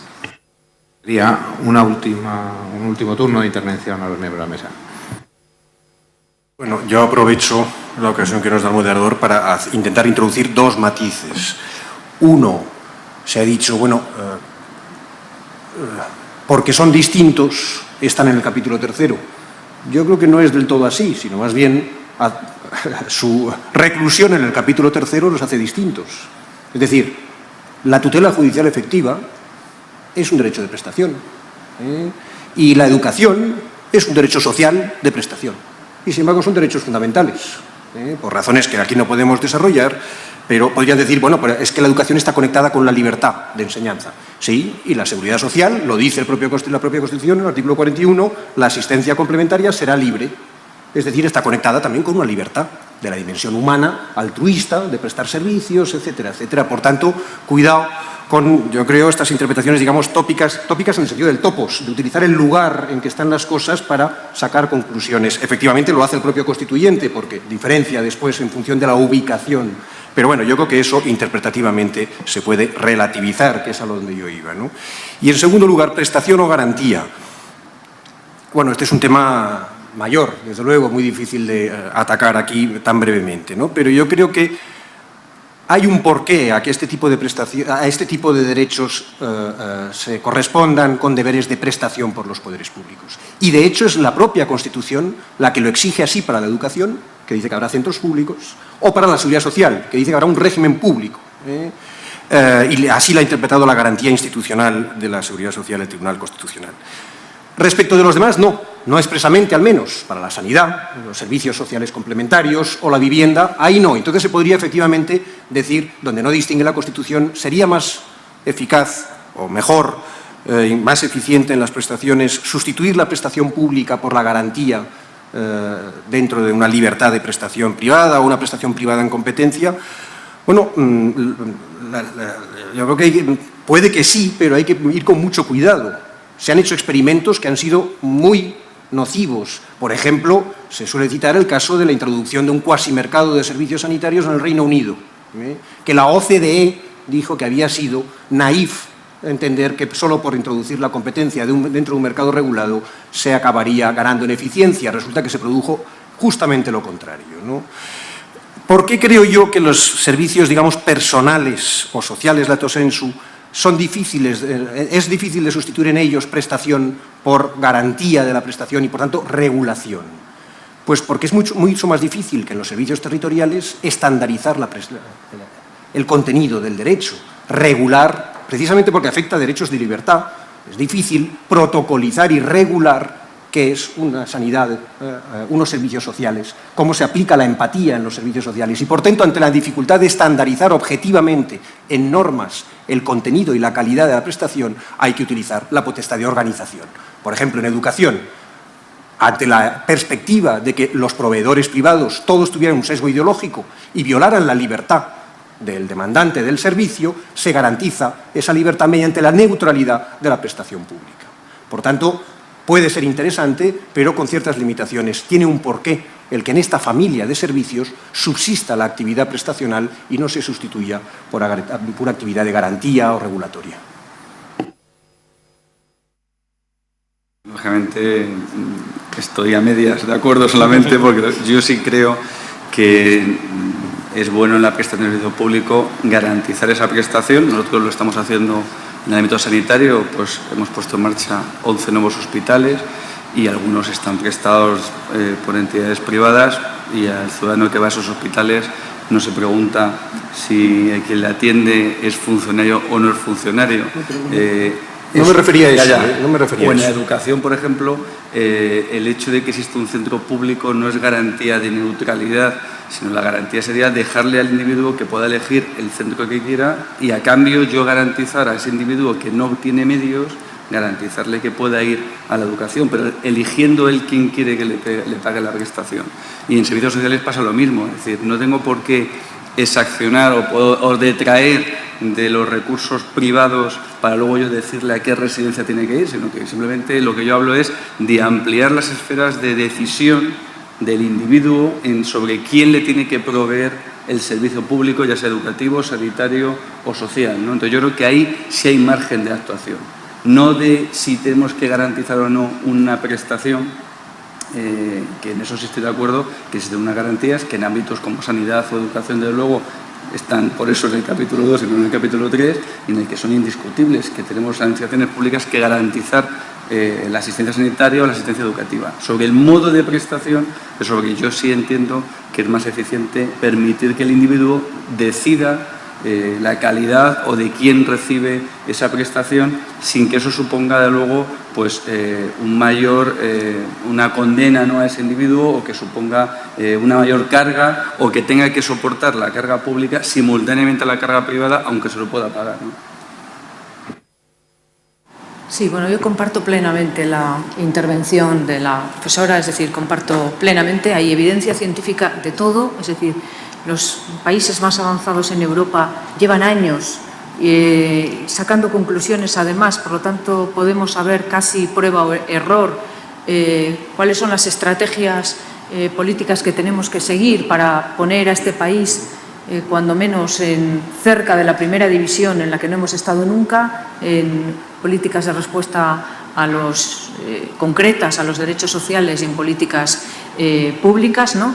Y por lo tanto, en ese sentido creo que efectivamente comparto plenamente, ¿no? Yo lo que sí creo es que también, efectivamente, yo creo que no tienen que ser políticas de castigo nunca la exigencia en las políticas activas, pero sí creo que tenemos que ser un país que haga toda una pedagogía en pro de una mayor corresponsabilidad ciudadana, ¿no?, en cada una de las políticas, es decir, responsabilidad pública y responsabilidad personal y ciudadana de respuesta ante cada una de las cosas. Yo creo que ahí tenemos también que hacer una gran lectura y yo siempre digo que España se ha enmarcado en un montón de reformas, en la reforma de su mercado laboral, en su reforma de las políticas activas, en la reforma del marco regulatorio de la negociación colectiva, en tantas cosas. Yo creo que todavía no hemos profundizado en una gran reforma de mentalidad colectiva y social también sobre muchas cosas, ¿no?, sobre muchas cosas que tienen que ver sobre el empleo, sobre muchas cosas que tienen que ver sobre el valor de lo público y ser responsables ante lo público, sobre la transparencia, sobre hasta incluso una moral y una ética colectiva, ¿no? Por lo tanto, comparto plenamente, por desgracia creo yo, porque eso creo que ha cortocircuitado muchas de las políticas públicas, nos mantenemos en esta situación gracias, yo creo, al gran colchón que la familia ha sido la gran respuesta a muchos de los problemas sociales en este país.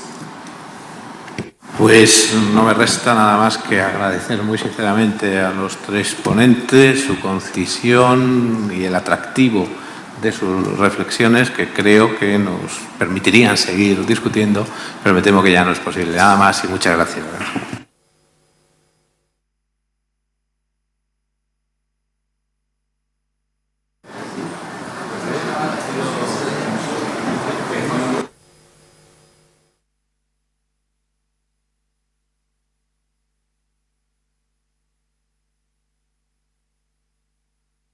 Hay ahora un café y nos reanudaremos a las 5:30 con la siguiente mesa redonda.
Buenas tardes.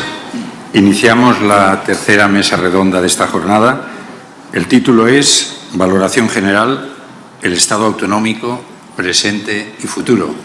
Observarán ustedes que es el primer epígrafe de mesa en la cual no aparece la palabra crisis, lo cual no quiere decir que la crisis no esté presente, porque en la situación actual del Estado autonómico incide de una manera notable y respecto a las perspectivas de futuro, cuanto menos el cambio de actitud que esta crisis, que es más que una crisis, es un cambio de ciclo, impondrá a todos los actores, determinará que sobre el Estado autonómico algunos replanteamientos se tengan que hacer. Las mesas redondas de esta mañana habrán visto ustedes que tenían temas aparentemente distantes de la estructura territorial del Estado, pero sin embargo han aparecido palabras y frases, ideas que hacían referencia a la misma. Ha comenzado Joaquín Almunia diciendo que era el Estado autonómico indispensable, palabra que me ha producido cierta sorpresa.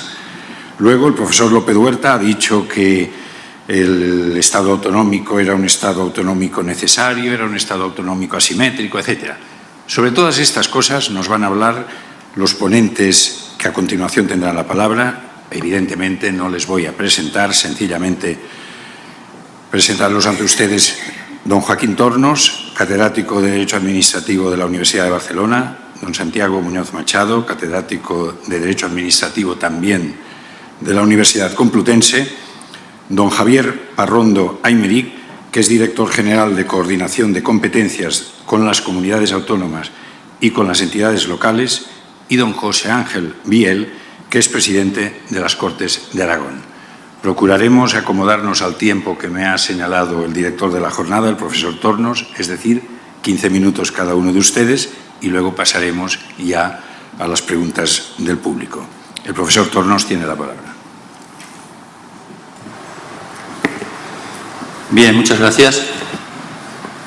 Efectivamente, nos enfrentamos en esta sesión final de esta jornada del Foro de las Autonomías con una valoración general del Estado autonómico en estos momentos. Esta valoración general tiene un poco su origen en el estudio del informe de las autonomías que el Instituto de Derecho Público ha elaborado para este año 2012, que hace referencia al Estado de las autonomías en el año 2011, ¿no? Pero trata también de recoger un poco la evolución, el momento presente, como se decía, cuál es el momento presente, cuáles son las perspectivas de futuro del Estado autonómico, teniendo en cuenta, muy directamente en cuenta, la realidad del año pasado, del año 2011, ¿no? Y creemos que es importante este momento para reflexionar, ¿no?, sobre esta situación porque, como nos recordaba el comisario Almunia y ahora se ha puesto de manifiesto, parece ser que esta reflexión es ya urgente y que, por lo tanto, es importante ponerse a trabajar en la reflexión serena, sosegada, pero sin pausas, ¿no?, para tratar de hacer un buen diagnóstico y, en su caso, ofrecer soluciones de dar respuesta a estos problemas que vamos identificando. Una primera reflexión en este sentido es que entendemos que el Estado de las Autonomías, diseñado en la Constitución de 1978, parece requerir en estos momentos algunas reformas, ¿no? Los problemas recientes, agravados sin duda por la crisis económica, de todas maneras no deben hacer olvidar el punto de partida, ¿no?, porque seguramente en el punto de partida y en la evolución están también las causas de muchos de los problemas con los que actualmente nos enfrentamos. En ese sentido, como decía, tal vez es bueno recordar que la Constitución del 78 estableció un modelo de Estado compuesto para acabar con el centralismo anterior, para restablecer la autonomía, especialmente reivindicada desde Cataluña y Euskadi, pero también es verdad que las normas constitucionales en aquel momento dejaron muchos puntos abiertos, porque seguramente en aquel momento las ideas de los partidos políticos de las distintas colectividades de España sobre la autonomía eran todavía muy diversas. La Constitución, por tanto, se limitó a marcar algunos principios, unos límites, unos ejes, para iniciar el proceso de transformación del Estado centralista hacia un Estado autonómico. Esto llevó a un rápido desarrollo y, una vez formadas las comunidades autónomas, se empezaron a establecer los distintos mecanismos, algunos mediante ajustes constitucionales, para consolidar este nuevo sistema. Vale la pena recordar, tal vez, que en 1983 se aprueban todos los estatutos, se realizan las primeras elecciones autonómicas, que en 1986 se ingresa en la Unión Europea, que en 1992 se igualan las competencias comunes de las comunidades autónomas, en 1994 se reforma el reglamento del Senado y se acepta la necesidad de su reforma constitucional para convertirse en Cámara Autonómica, promesa en buena medida incumplida, ¿no? En el 2000 se terminan los grandes traspasos a todas las comunidades autónomas y en el 2004 el Gobierno propone la reforma de 4 puntos de la Constitución, 2 de ellos incidían en el tema autonómico, y cada 5 años, más o menos, se ha llevado a cabo una reforma importante del sistema de financiación.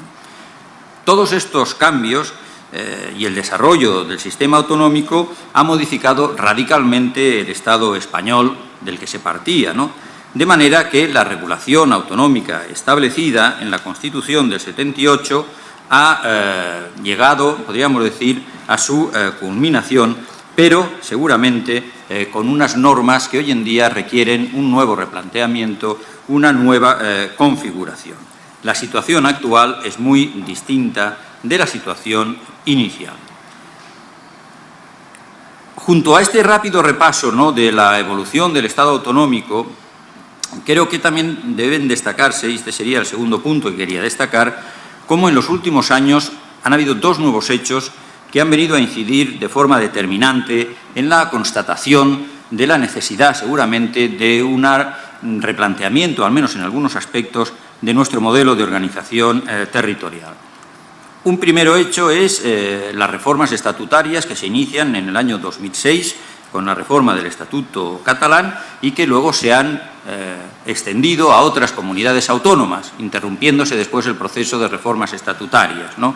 Bien, este proceso de reformas estatutarias creo que puso de manifiesto el intento de una vía de reforma, de una vía de dar soluciones a algunos de los problemas que, al menos en algunas comunidades, se creía que existían, pero que ha sido un intento, podríamos decir, fracasado.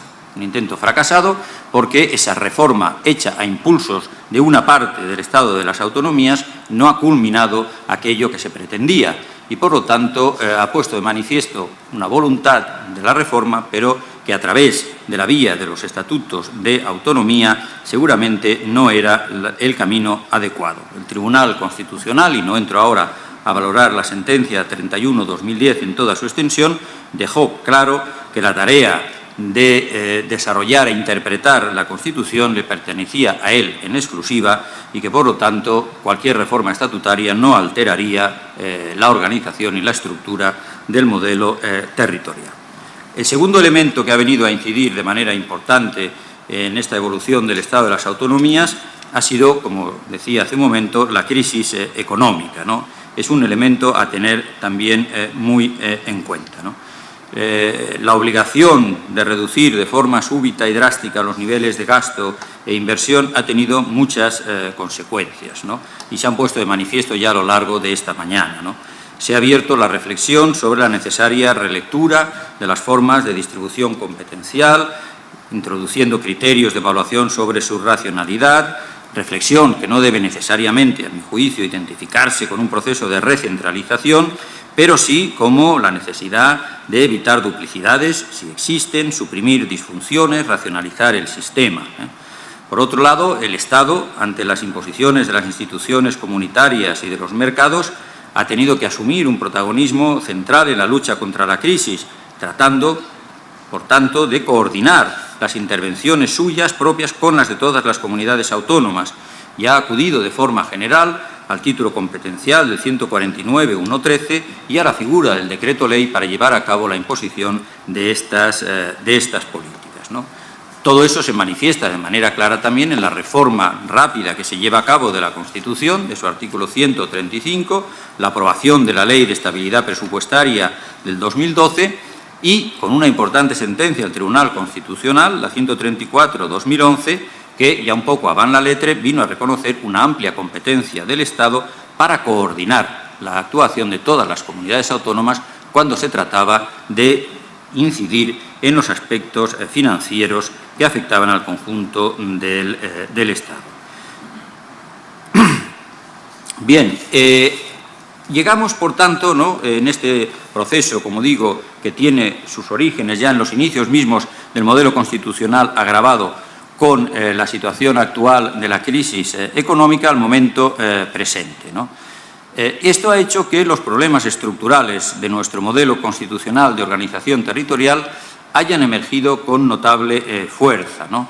Y que, por lo tanto, parece que la solución a estos problemas no puedan ser abordados con reformas puntuales o con relecturas del sistema, ¿no? Creemos que la situación reclama reflexión y soluciones basadas en la voluntad previa y conjunta de rehacer lo que fue de alguna manera el consenso de 1978. Precisamente porque los juicios sobre nuestro sistema autonómico, las reformas que precisa, son diversos, es necesario un debate conjunto que tenga como objetivo lograr soluciones compartidas. ¿Cuáles serían los problemas fundamentales que tiene nuestro Estado autonómico en estos momentos? Son cosas ya conocidas, pero me van a permitir que las enumere un poco como recordatorio, ¿no? Por un lado, ¿no?, la determinación de la posición constitucional de los estatutos de autonomía, su contenido, su función, en orden a la configuración del Estado autonómico, seguramente requiere una relectura. En 1978 se concibieron como instrumento para la creación de las comunidades autónomas a través de procedimientos diferenciados que tuvieran en cuenta la diversidad de las realidades territoriales. Bueno, cerrado el mapa autonómico, acordado el sistema de distribución competencial, bueno, seguramente los estatutos requieren, ¿no?, definirse de nuevo como norma institucional básica de la comunidad autónoma, pero que en su proceso de reforma pues estuvieran sometidos a procedimientos distintos y a controles también diferentes, ¿no? El sistema de distribución de competencias, en tanto supone reparto de poder, es uno de los elementos esenciales en todo Estado compuesto, ¿no? Y quizás algunos rasgos de la Constitución española dificultan, tal vez, el buen funcionamiento después del sistema, cuando se lleva a cabo esta distribución. Y apunto solo los temas. Por un lado, el principio dispositivo. ¿Debe seguir vigente el principio dispositivo en estos momentos? ¿Debería cerrarse ya el principio dispositivo y, por lo tanto, llevar todo lo que es el modelo de asignación de competencias al texto de la Constitución? ¿Qué consecuencias tendría cerrar ese principio dispositivo llevando todo el tema competencial, al menos en sus aspectos esenciales, al texto de la Constitución? En segundo lugar, la fijación de lo básico. La fijación de lo básico ha demostrado que es algo enormemente complejo, ¿no? Y además que se corresponde con materias fundamentales, ordenación general de la economía, educación, sanidad, medio ambiente. Bien, el Tribunal Constitucional ha hecho esfuerzos enormes, ¿no?, para tratar de delimitar lo que sea básico, lo que no sea básico, pero difícilmente se llega siempre a la mejor solución posible. Es que a lo mejor tal vez no le corresponde al Tribunal Constitucional en primera instancia esa función y deberían introducirse mecanismos de participación de las comunidades autónomas en el proceso de la definición de lo básico, es decir, buscar soluciones más ex ante, ahora que está de moda, y no soluciones ex post, ¿no? Porque quizás el Tribunal Constitucional tendría que reducir un poco su intervención en esta materia y dejar que fueran las comunidades autónomas, conjuntamente con el Estado y tal vez en esta Cámara, en el Senado, los que fijaran, ¿no?, el alcance de lo que es lo básico y lo que corresponde a cada comunidad autónoma, ¿no? Enlazo con un tercer tema, ¿no?, el tema del Senado, ¿no?, el tema del Senado y su recurrente llamada a la reforma para que se convierta en Cámara de organización, verdadera organización territorial.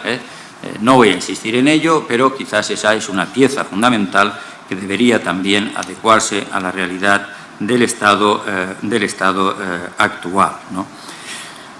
Otro tema que ha sido recurrente a lo largo de todas estas sesiones de hoy, ¿no?, la necesidad de desarrollar a través de medidas efectivas, ¿no?, los instrumentos de colaboración y cooperación, ¿no?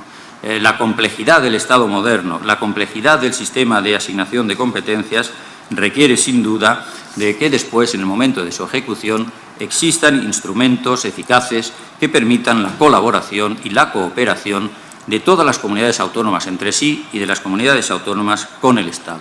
Por lo tanto, hay que potenciar los mecanismos de colaboración horizontal y los mecanismos de colaboración vertical, ¿no? Y también hacer una llamada a la colaboración situándola en el primer nivel, en el plano político más importante. Es decir, tal vez fuera bueno recuperar y potenciar la figura de la conferencia de presidentes, ¿no?, asegurando la periodicidad de sus reuniones, la cualidad de los temas a tratar, la buena preparación de estas reuniones para que fueran verdaderamente importantes y fructíferas, ¿no? Y diría que para terminar, el modelo de financiación, ya se ha dicho, ese es un tema fundamental, ¿no? Decía hace un momento que cada 5 años se lleva a cabo una reforma del modelo de financiación de nuestro Estado. Hombre, quizás fuera bueno también tratar de llevar los principios básicos del sistema de financiación al texto de la Constitución, sin perjuicio de una posterior remisión a una ley orgánica de financiación como es la LOFCA, ¿no? Pero quizás la LOFCA no debiera ser reformada cada 5 años o esas reformas deberían tener un parámetro en la Constitución previamente pactado, ¿no? La indefinición del modelo, de su carácter o no excepcionable de modo singular, debería dar paso a unas reglas que aseguraran la existencia de un modelo basado en la claridad de los criterios en razón de los que se reparten las respectivas fuentes de ingreso, una mayor corresponsabilidad normativa y recaudatoria y la fijación de un nivel de solidaridad razonable. Estos que he enunciado muy rápidamente podríamos decir que pueden ser los principios fundamentales que afectan al funcionamiento del Estado de las autonomías en España. Y esos son problemas que podríamos decir son también comunes a todos los estados compuestos o federales. Pero yo, para cerrar este elenco de problemas, quisiera señalar otro problema que seguramente tiene un cariz distinto y que es un problema especialmente de nuestro Estado autonómico, ¿no? Un problema propio, yo diría, del caso español y que afecta a la fundamentación política e ideológica del Estado, ¿no? Y que tiene una gran importancia porque está en la base para poder solventar después todos los otros problemas, ¿no? Y es un problema sin duda complejo, ¿no? Pero creo que ese problema al que me quiero referir es el necesario reconocimiento de las singularidades, de los hechos diferenciales, de la realidad de la existencia de los diversos pueblos que configuran España, cosa que por otra parte recoge ya nuestro texto de la Constitución en su preámbulo cuando habla de los diferentes pueblos, sus culturas, sus identidades, etc. Manteniendo, por tanto, el enfoque propio del Estado autonómico, que descansa sobre ese doble eje de competencias comunes y hechos diferenciales, parece conveniente seguramente proceder a un ajuste más general del conjunto, ¿no? Descartando la identificación de la autonomía como privilegio, ¿no? y con un reconocimiento ideológico, por tanto, de la diferencia. Creo que ese es un reto importante y, al mismo tiempo, reconozco que complejo, pero fundamental para el logro del éxito final de esta operación. Bien.